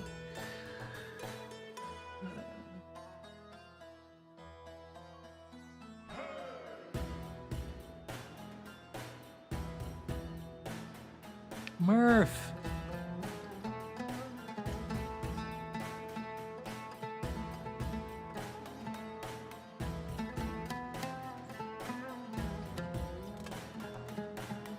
Made it stream. It's late, but wanted to say hi, and I hope everyone is well. Well, thank you, Murph. Thank you for stopping by and dropping some good vibes.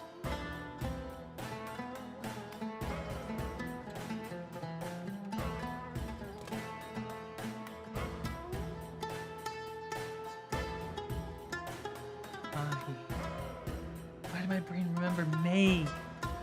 It was M-A-H as the phonetic before as well. Gosh darn it.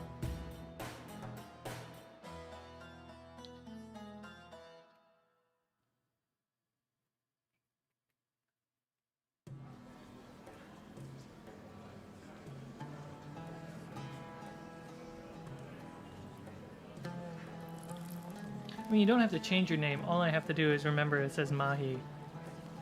And I can just use that as a shorthand for my brain as I work slowly but tirelessly up the hill that is pronunciating the entire name.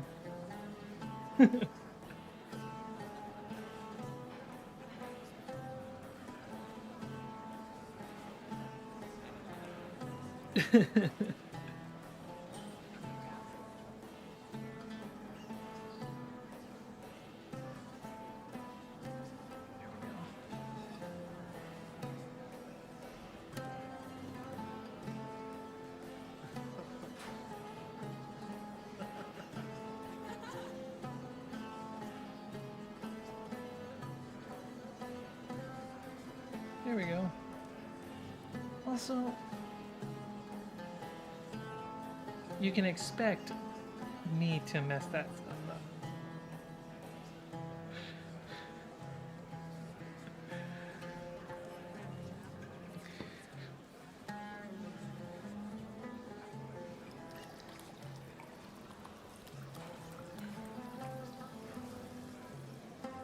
What do you think is a cool name in high school versus the pain that you know it to be at almost 40? Ooh.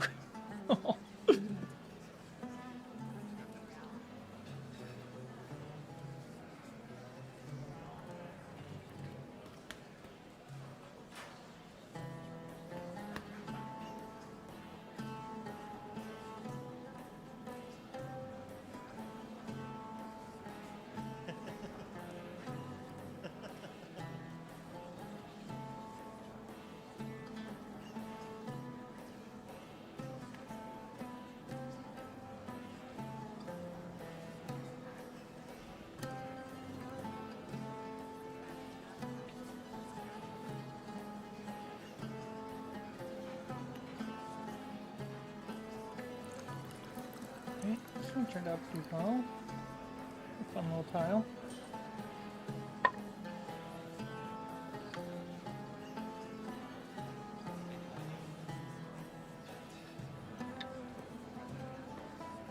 You hear that laughing? No, just me? Okay, cool.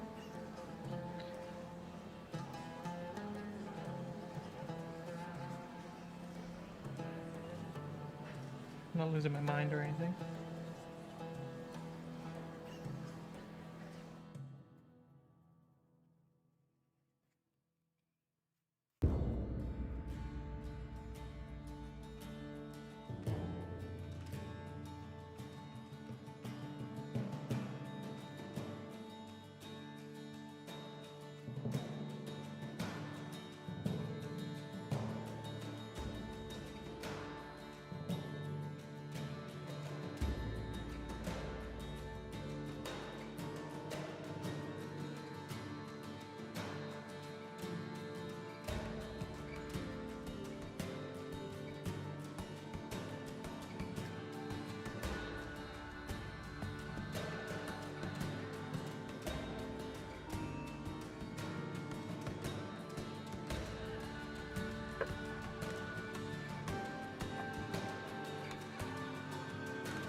So 15. C-Mike learns how to say mahi. Episode 16. C-Mike learns how to say lane. Did I say it right? Episode 17. C-Mike learns how to say mahi lane. I know that wasn't right because that sounded like I butchered it.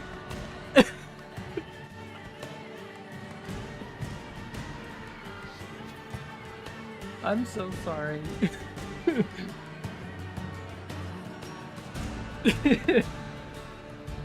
Blame my parents, thank you. To episode 16 yet.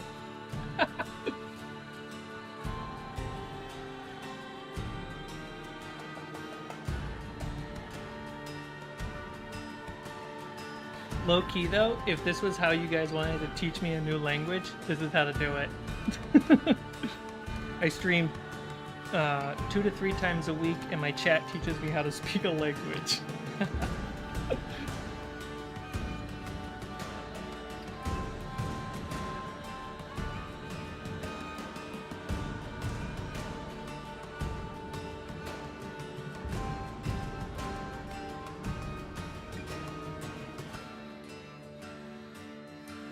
I say that because this feels like the same feeling of blubbery and stumbleness that I have every time I try to learn another language.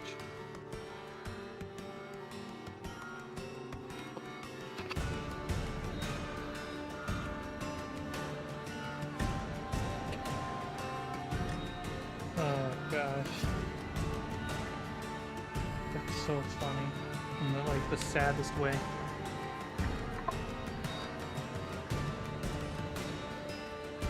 Pretty good.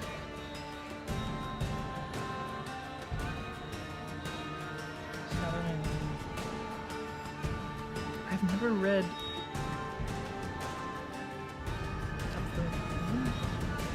never read those 2 last words before.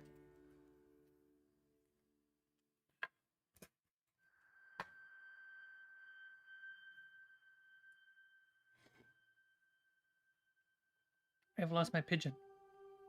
Well, there you go. I've never had to say the word pigeon before, Murph.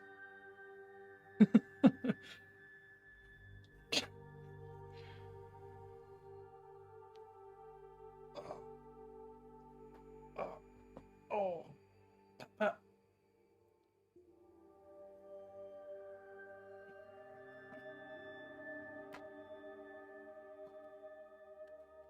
How long have I been streaming? 2:04.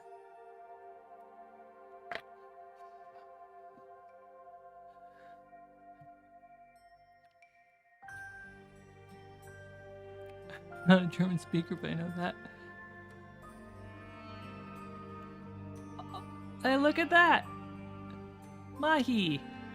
You're a channel member now. No, because Brickmaster had to drop another gift, which I think Brickmaster's, based off the other conversations, I think it's true that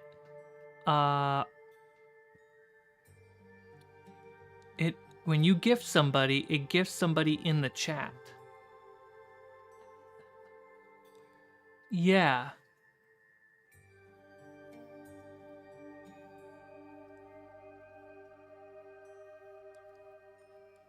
Now you can listen to C-Mike's podcast. What episode is the podcast at? Is it 12? I know it's like neck to neck with the Dungeon Tile series. 15, it is neck to neck. Holy crap.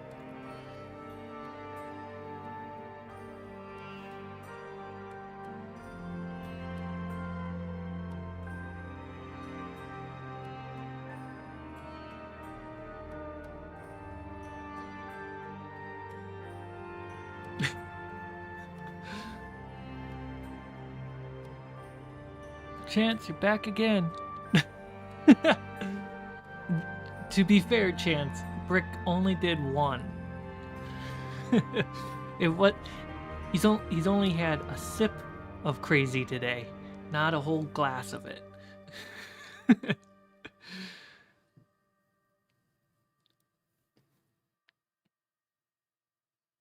I'm so glad they were able to introduce gifting memberships onto the platform. Because it's such a great way to support a channel and make other members of the channel just feel great.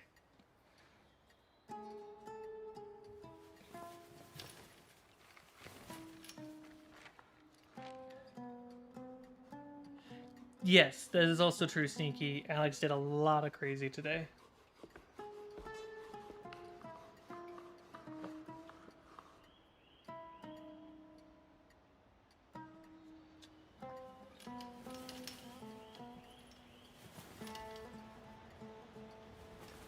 Episode 16 of the podcast is going to talk about something crazy, mouth-dropping, jaw-dropping, not mouth, your whole mouth drops.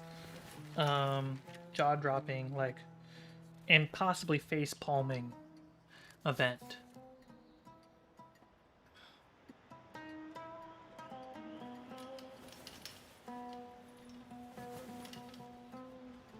That sucks that you can't share on mobile.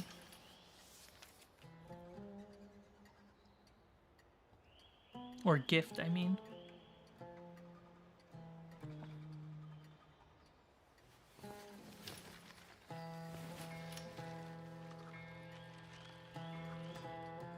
That is some hard binging. It's only been 2 weeks since you started the first episode of Fables. My gosh. I absolutely do not make enough content.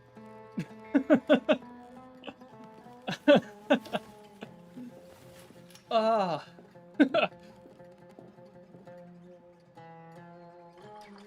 Your ability to watch... Are you watching at 2 times speed? Your ability to watch the content outpaces my ability to make it.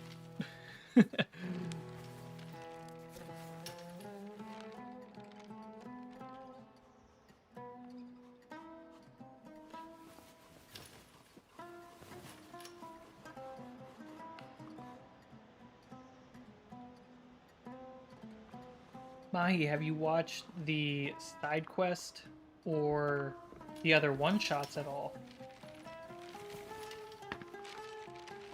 Not at 2 times speed. You're a beast. What's his favorite?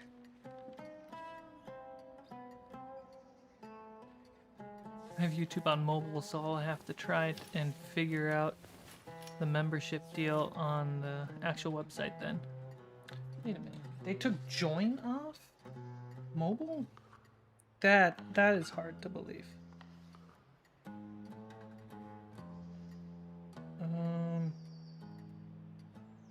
Just pick a channel, subscribe. They did remove join on mobile. That's 50% of people who watch YouTube, if not more.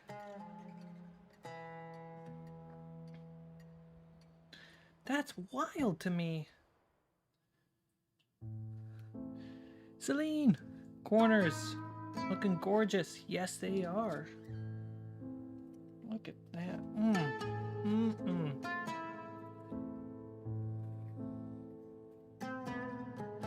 You're gonna have to watch the video of this stream to look at the beholder fight that we created with these tiles.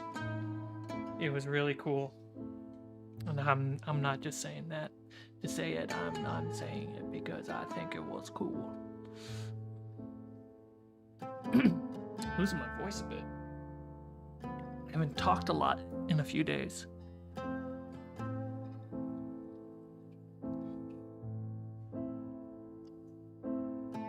Either that or my skull is thicker.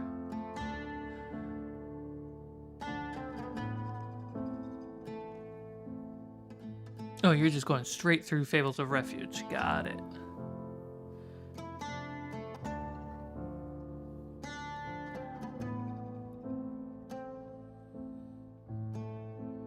Oh, Murph, you still have all the join options? Do I just have to update my app? I don't update my apps at all.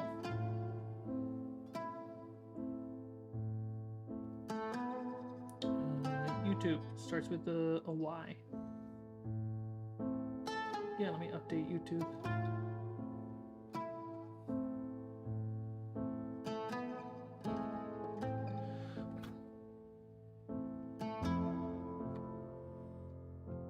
You guys keep, like, stealthily... Hey, Celine's a member! Brick, you and Alex, when I look away for 1 minute, I'm back. There's a dang sticker.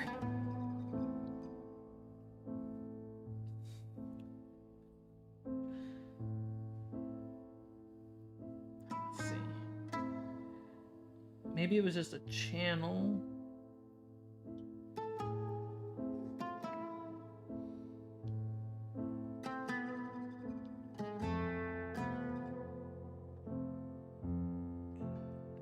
That is a video I definitely want to watch later.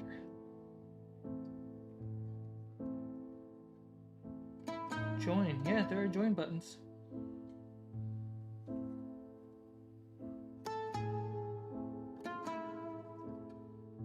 Yeah, join is on mobile. Look away again, I dare you. Not looking away. I'm still looking at it. There's a monitor over here.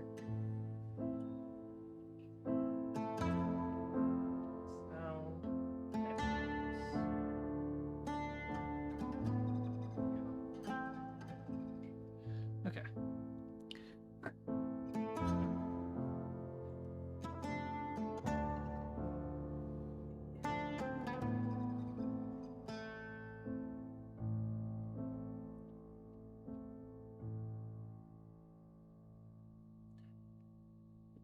Yeah.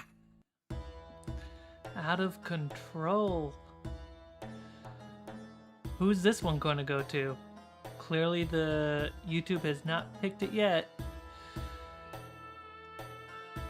Well, chances not, you're not, while you're in the chat, you could accidentally get it. Uh,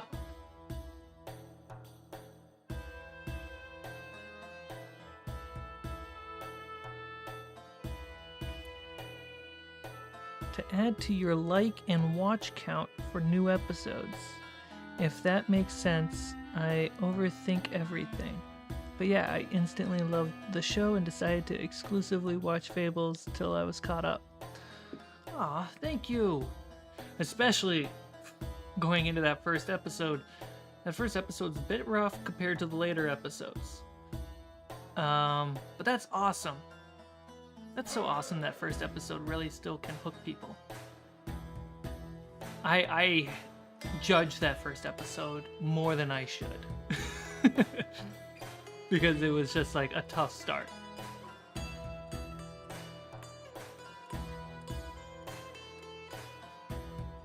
I haven't seen the bot in the chat. Speaking of bot, Nightbot, where are you? I haven't seen the YouTube bot tell me who got the membership or not.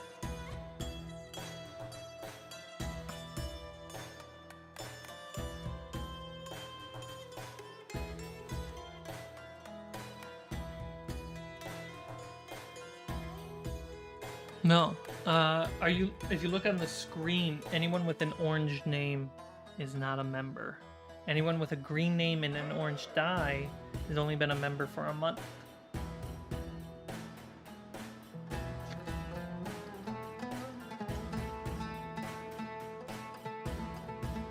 I think they have to accept it. That explains...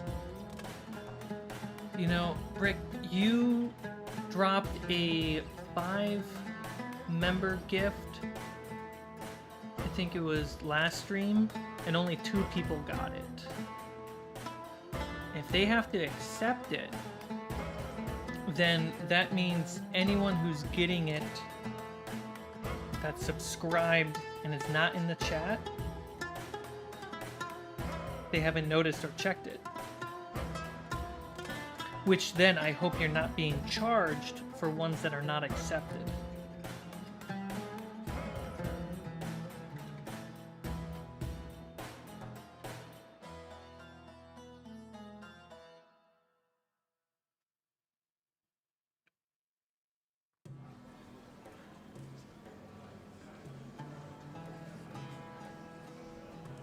Painting awesome, DM awesome, characters are awesome.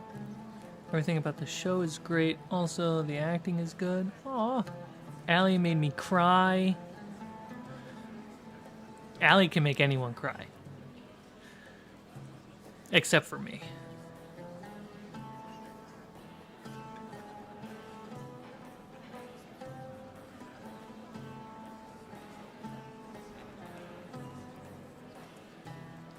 So everyone who wasn't here when I started the stream,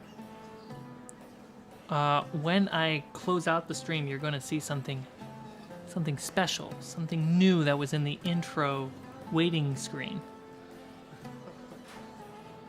which then ties into the next episode of the podcast. It's like a multi-platform storytelling opportunity. It's like I'm Ant-Man.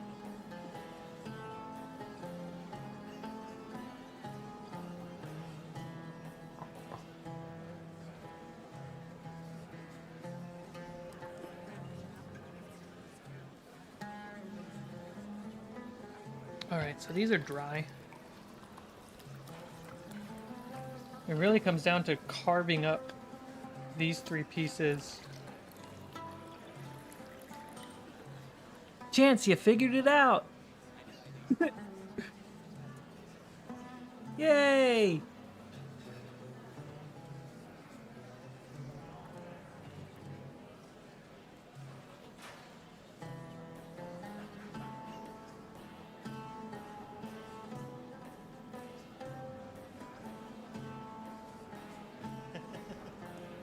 Thank you so much for the support, buddy.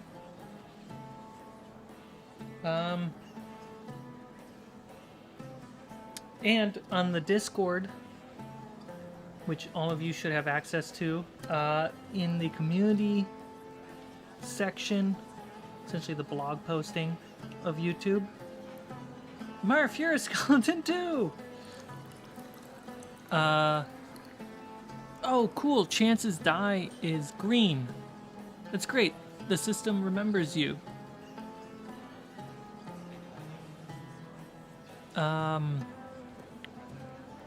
In the community posts for the channel, I think the latest podcast link, because they're unlisted episodes, there should be the Discord invite link for members. On Discord, next to your name, there should be a little bit of art, custom-made art, that matches the monster that represents your tier. So if you're a skeleton, you should have a little skeleton next to your head. If you're a vampire, you should have a little Dracula. Had to change the password. That's rough. Changing passwords always bug me.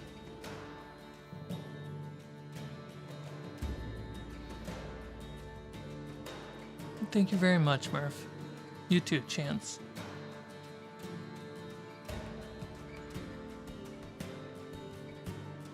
Hey, Nightbot!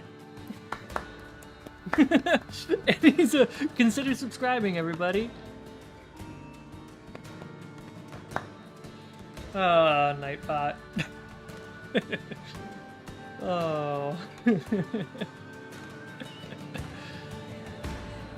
I think that's the same thing in the last stream. He showed up around like the 2-hour mark. I think I'd be okay with Nightbot spamming a little bit more than this.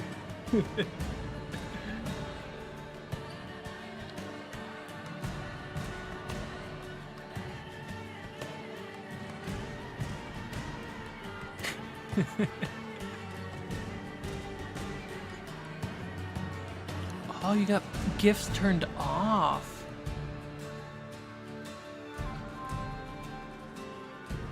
Oh. It is a thing, huh? But I feel like the system would know that and not shoot you the gift.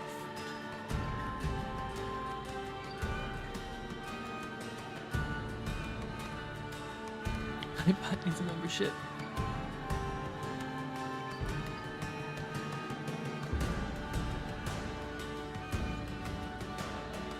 And notifications on. Absolutely.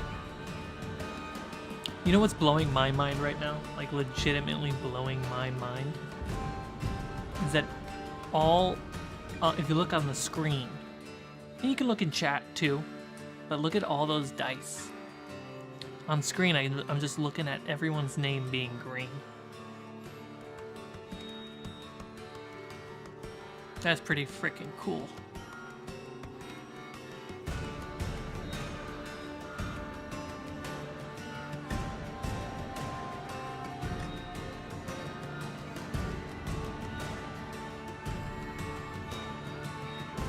And one blue. That's how we know Nightbot's in the town, in the chat.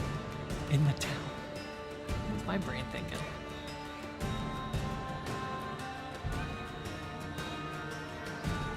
That's super cool.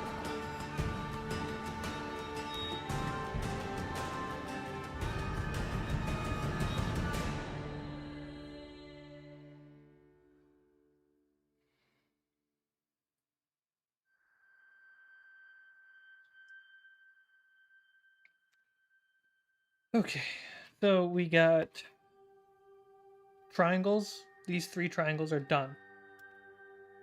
They're ready for photo scanning. I'm not going to seal them until after photo scans because I don't want to accidentally get too much of a glare or mess them up before I have to scan them. So how many people have bought the Tazoo shirts? I don't know. It's up to you guys.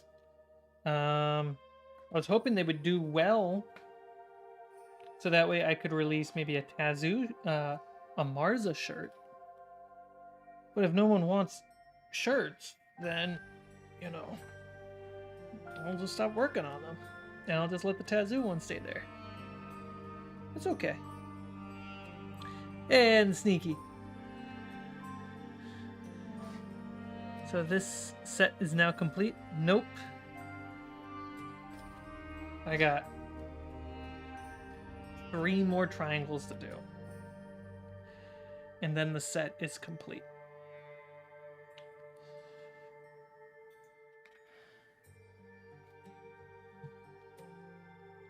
I wish I could sit down, but my chair is being taken up by knickknacks.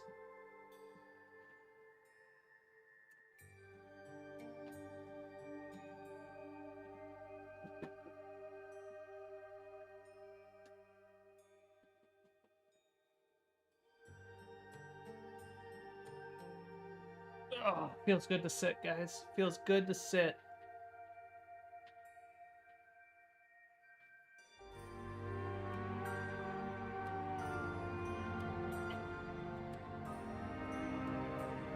Like a Fables hat.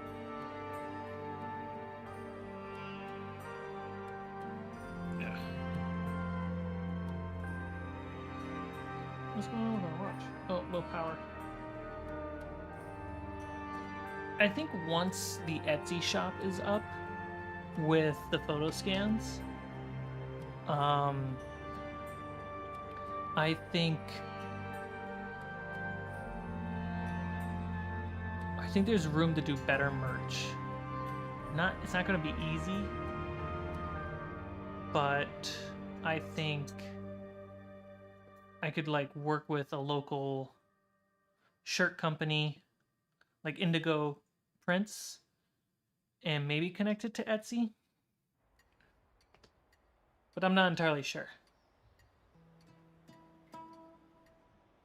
I think it's gonna be really cool once we get a few different terrain sets deep and you can go to the Etsy shop and really see like the core pages, expansion bundles of different terrain. Fables beanie. Hey, a good Fables beanie would be nice. But it's also, I want to get you guys something good. Do you guys want Marza on a beanie? Here's the issue. Supply and demand. I will supply what's in demand. And if only one or two people are going to buy shirts, that's not a big demand, guys.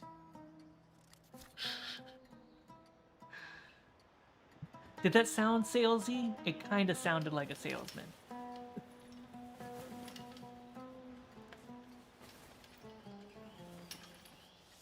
So, fine. So question.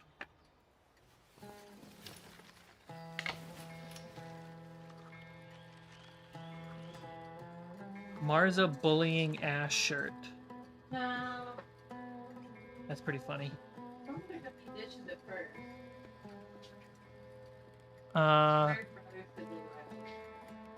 Or pins. Pins tough. I only can make so much because of my size as a creator. I got a little ashy on my elbow.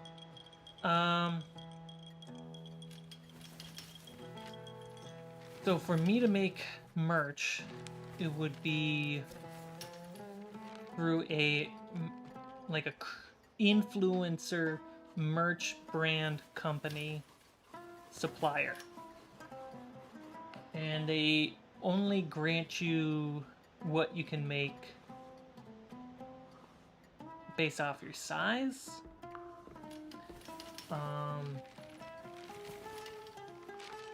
The material I think is okay. I think it's good. Sean, I think you got a Tazoo shirt. How's the fabric? How's the material? You got the I don't want to say basic blue, but not the overprint blue one, because I got that one, and that's a very thin material. Like you could wear that to the beach.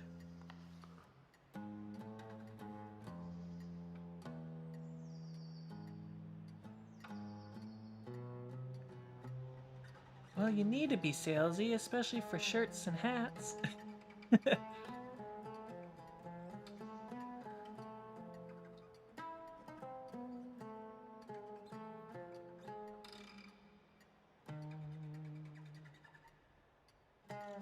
That's an interesting idea.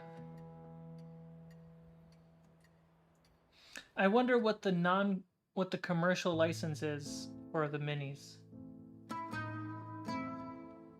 I'd have to check Hero Forge. Because I thought the fabric was fine. Hey, there we go. Testimony. For season 3, we updated everyone's minis. I think I streamed me painting them. I think the thumbnail has the tieflings on them. The new versions of the character minis are fantastic.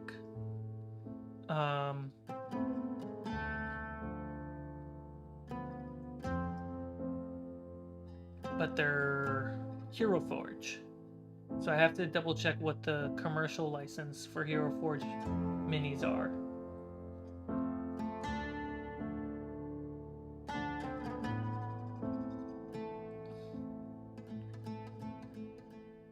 And then Julius will always be a thorn in any mini department because no one makes good medium-sized treants.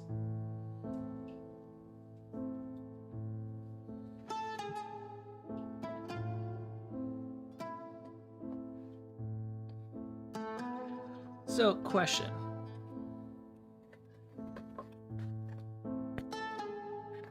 It's right here.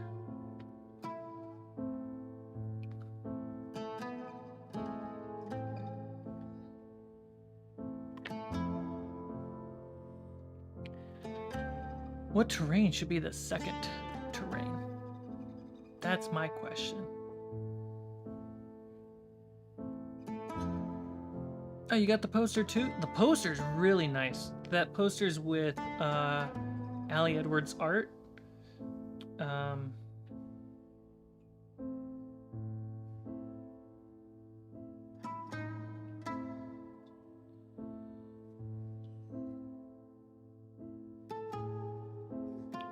Ooh, I think I can make a poll in chat. Because technology.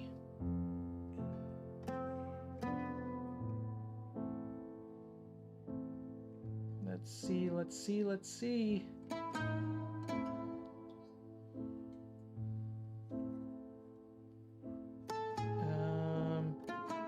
Dude, is that it?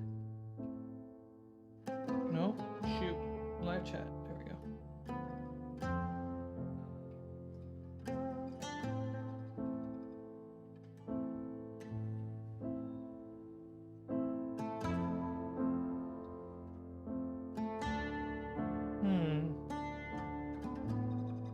How do I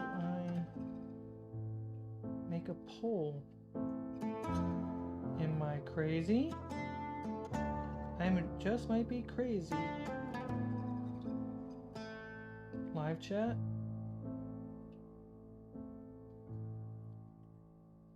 Yo, good old-fashioned dad hat? Yeah, I don't know how to make a poll. Am I stupid? I think I am. So we have someone said lava before brick.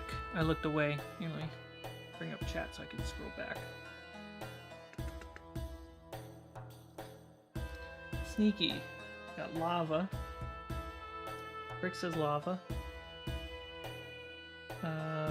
Sand or ice. I feel like lava needs to wait. Needs to be last, says Chance.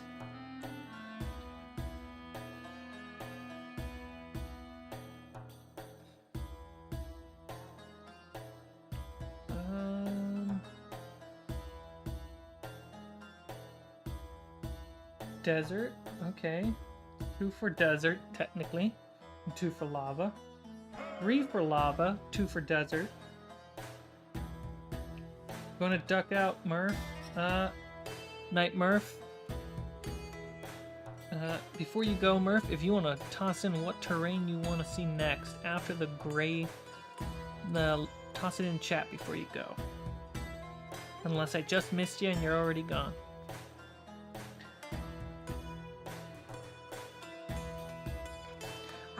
where the pole is, man. I can't find it. It won't let me push the filter button. I'm literally having to do it in my head.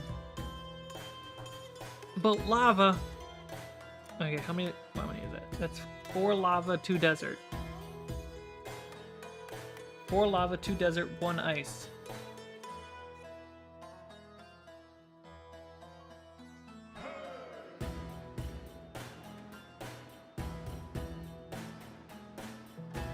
Good night, Murph.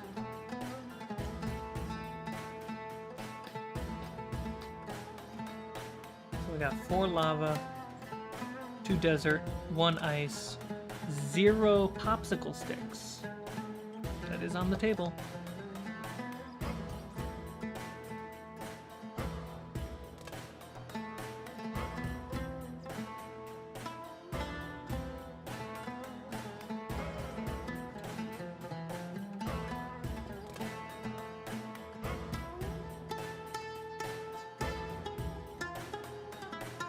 Ooh, we got 1 popsicle stick. 1 popsicle stick. 3 lava, 2 desert, 1 ice, 1 wood. Popsicle sticks is an option.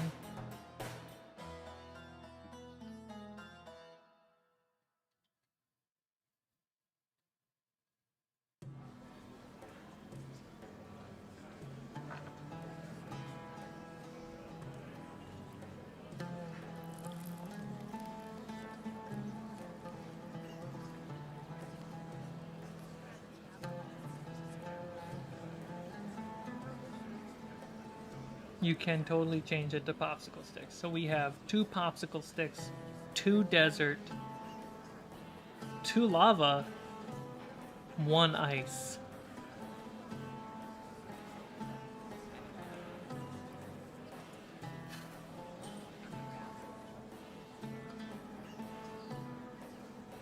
It's pretty tight. It's a pretty tight race.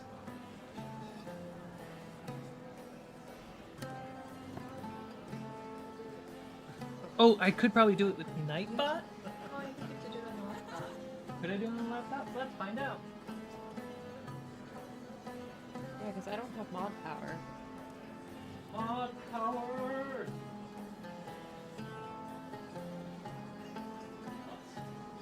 Guys, I can make a poll. Yeah, you figured it out? Silly human. What?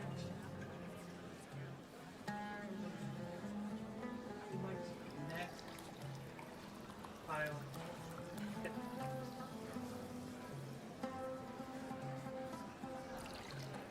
Lava.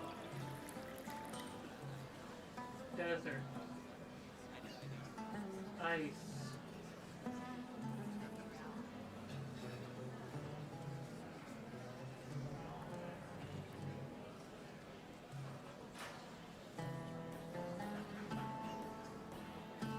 Wood.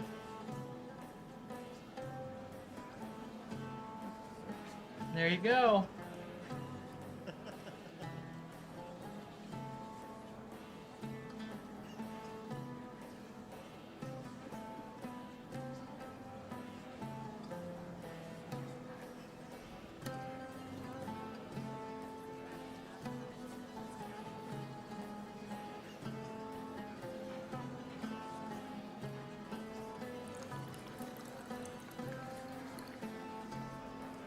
We got a pie between lava and ice, and a pie between desert and wood.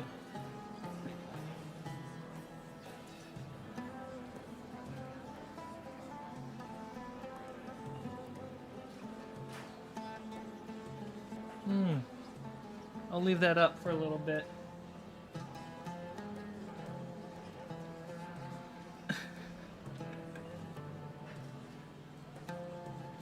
Oh, wood's in the lead.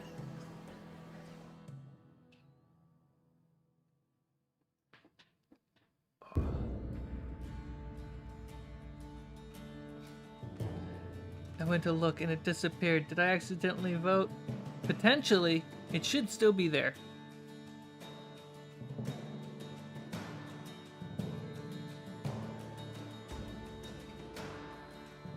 I don't know how you get. I don't see the poll on mobile. Go live chat.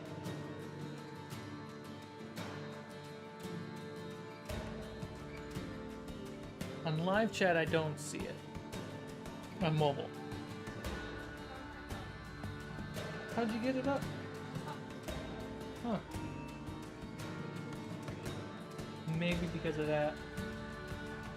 Here, let me swap out my user. And see what pops up.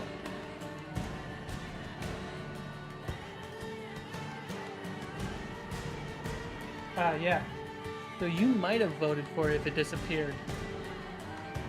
Because I see it now when I log in as myself. But I won't vote.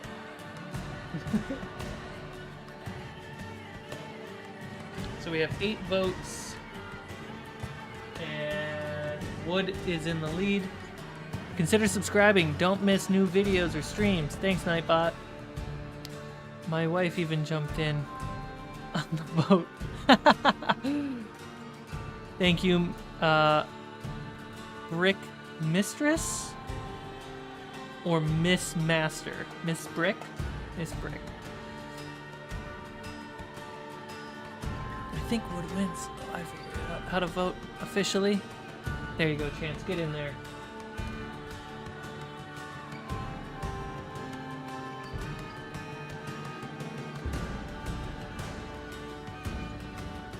Alright, so we got 9 votes. 9 people are technically in chat. So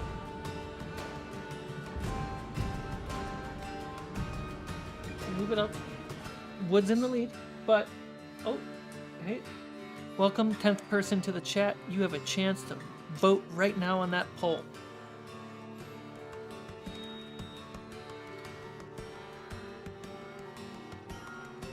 My favorite type of instrument.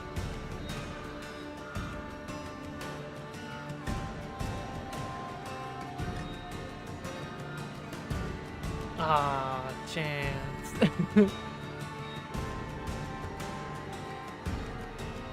My favorite type of instrument. All right.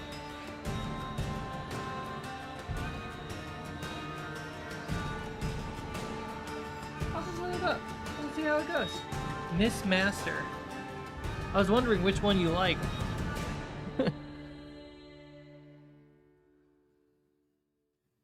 All right. So if we do end up doing wood, oh my gosh, the tiles.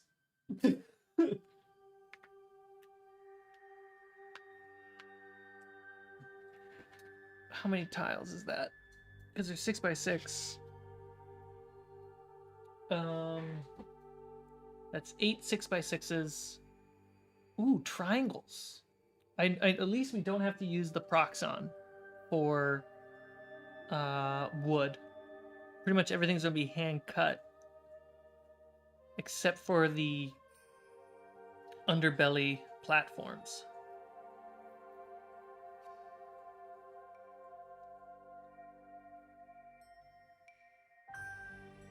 Unless, does it make sense to build it all on the dungeon tiles?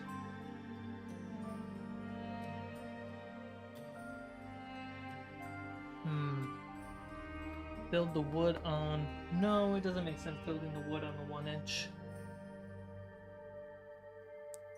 Doesn't make sense at all. Just do it on the basic thin, and they're just thin wood. That makes sense.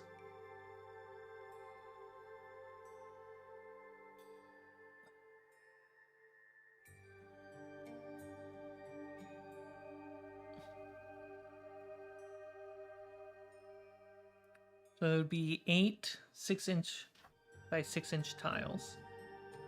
It would be 6 6-inch corner tiles made of wood. 3 2 by 3 halls. 4 2 by 6 halls. With wood, it might even be easiest to make one large sheet and then cut that up with a saw. That's not bad. Then... yes, then cut it up. That does work. I just don't have a saw.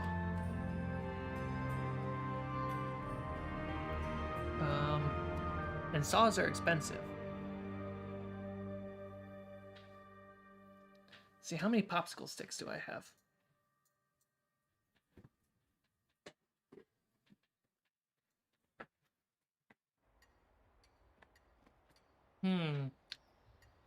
I think it's about halfway through, so I got roughly 500 popsicle sticks. That might be just enough.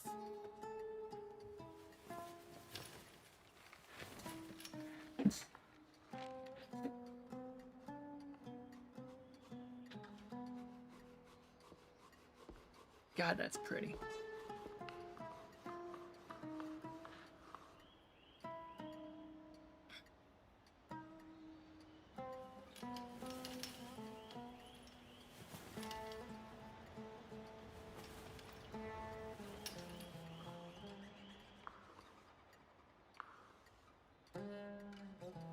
Yeah, so 8 plus 6 plus 4 plus 3. Is there anything else in there? The Casa Doom. Ooh, a Casa Doom hallway out of wood. That's essentially a bridge.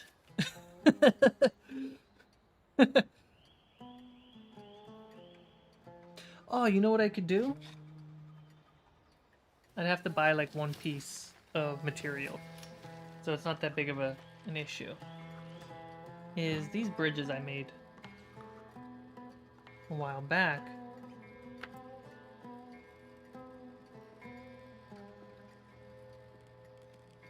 Have, I want to say, half-inch?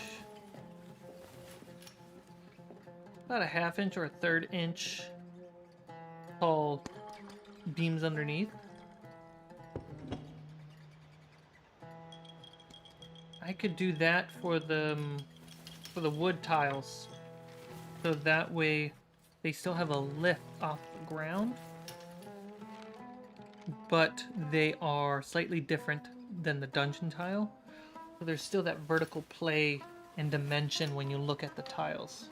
It might not be that way for you because you're just going to get a photo scan. But if that's how it's going to work for me, set you back 30 to 50.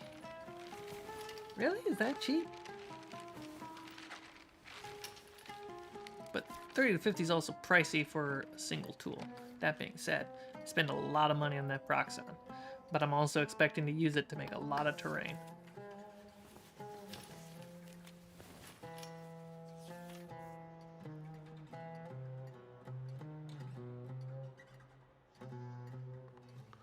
If the idea is to make a PDF, can't you just photograph your existing pieces and crop them in the edit?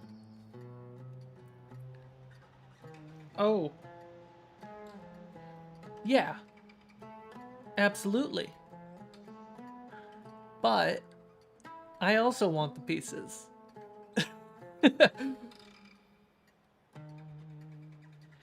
And I gotta make them for me, too.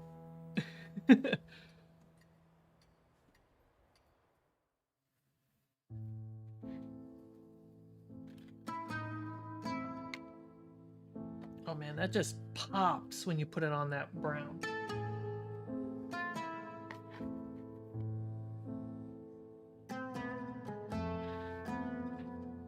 That's so cool. Yeah, I think the pole's pretty set.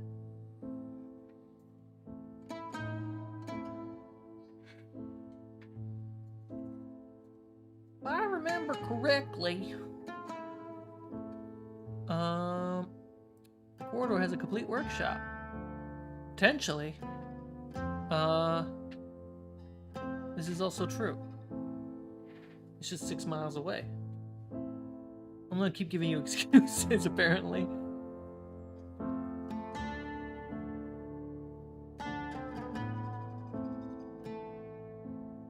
Oh man, what's I gotta think about making sure I have enough stain for all the popsicle sticks and sandpaper. So there's a couple of resources I have to get. That's not bad. How much is it going to cost me in material?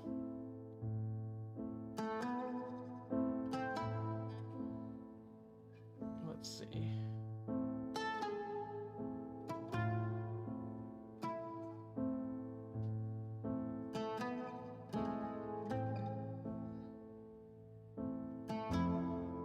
It's going to be $10 for the wood strips.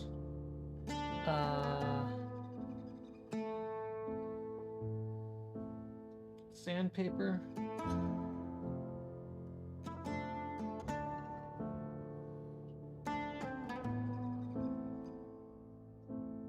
It's gonna be another $10. And then for the washes, it's probably gonna end up being $50. Yeah, I could see it being $50. Probably the smartest way to do it is a little different than what I was doing with these, which is cut a few, paint a few, cut a few, paint a few, is probably just non-stop cutting and building. And once we get to the staining phase for all the pieces, we can stain them equally, and that way they look similar. Because the process of doing this is a very organic, chaotic way, whereas this is a little bit more memorized. That's my opinion.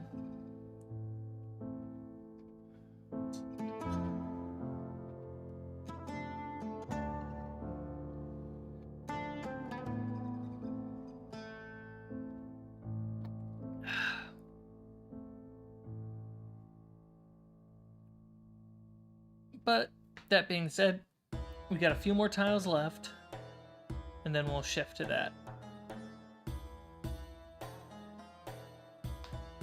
You could do the wash with actual wood stain from a hardware store. It would probably be a lot cheaper. It would be. It would be. But then I gotta do tests, because I haven't done that before.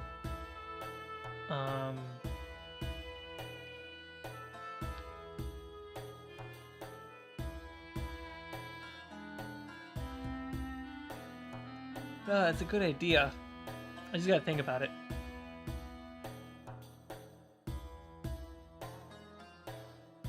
Yeah, because the washes do eat up a lot of money.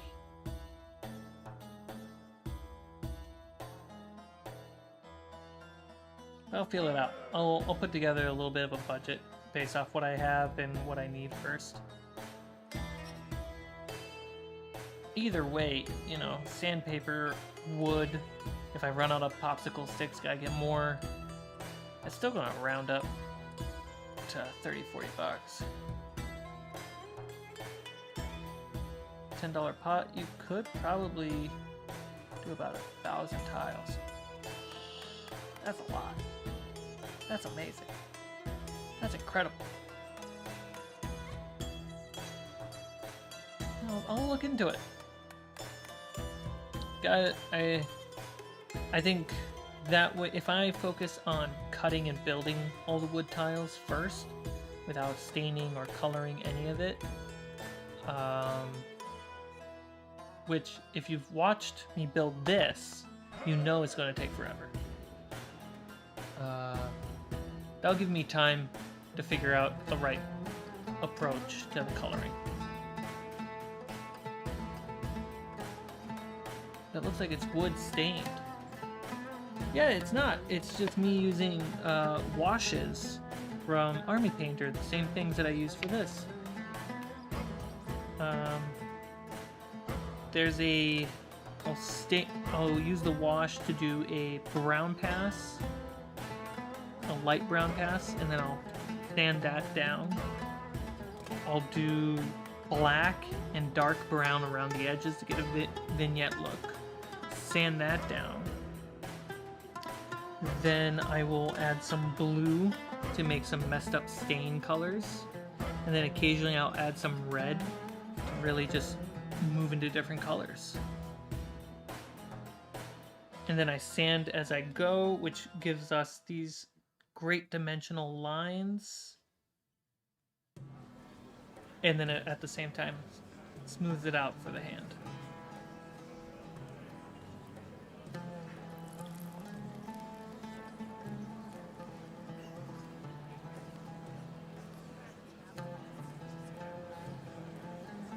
Painting process for this is incredibly quick because I can actually pull out the heat gun and heat it up.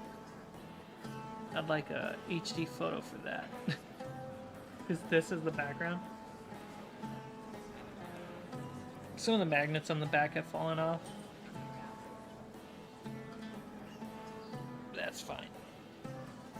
The magnets genuinely add a lot of weight to this. I'm surprised.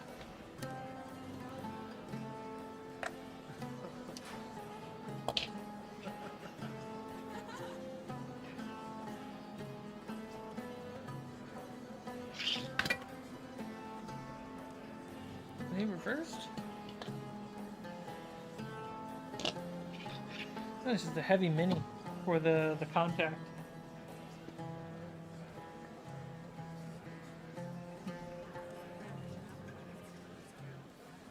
Thank you. I'm just happy I get to paint, guys. When I was it'll be the last story, and then I will close up the stream. In elementary school, I was in 4th grade. I drew and colored I drew and colored a picture of a frog. Poisonous orange and green Brazilian frog, I think it is. My only note from the teacher was, why you gotta draw things so small? I still do that as a problem. Proportions are tough. But that she submitted it into our local museum. Kind of just like, the town has a little art show every like 3 months, and she submitted in there. That was really cool for like my age to see my art put up on a wall in the public. That was really cool.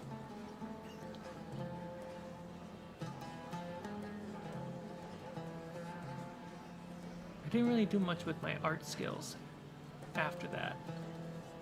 I peaked. No,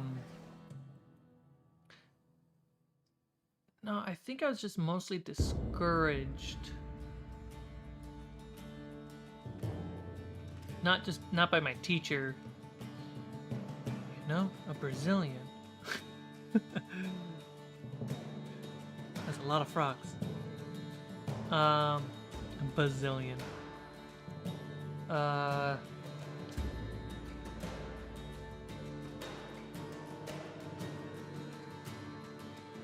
Kept drawing. I just haven't done anything with my art skills until, I guess filmmaking kind of counts, but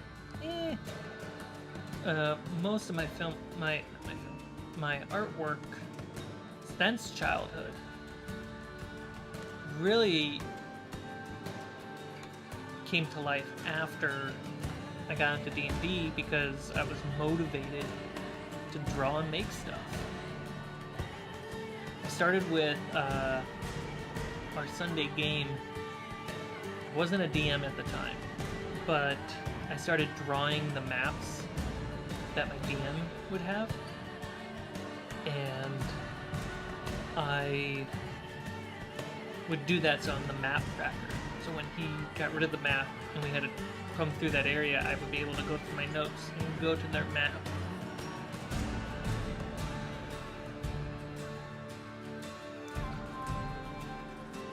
Should have clapped back about Mona Lisa. It is small. Dude, Mona Lisa is small. Wow.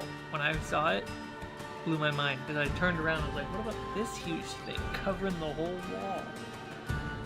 This is incredible.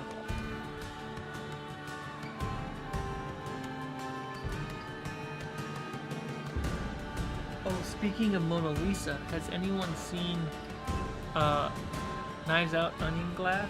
Glass Onion? Go see it. By go see it, I mean turn on Netflix.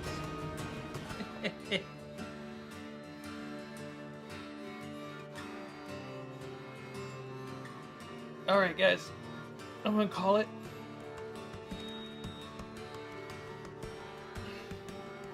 Don't know what I'm gonna do after this since I've already eaten.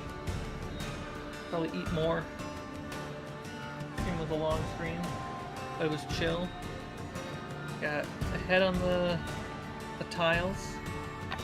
We picked the next direction of tiles. That's going to be fun.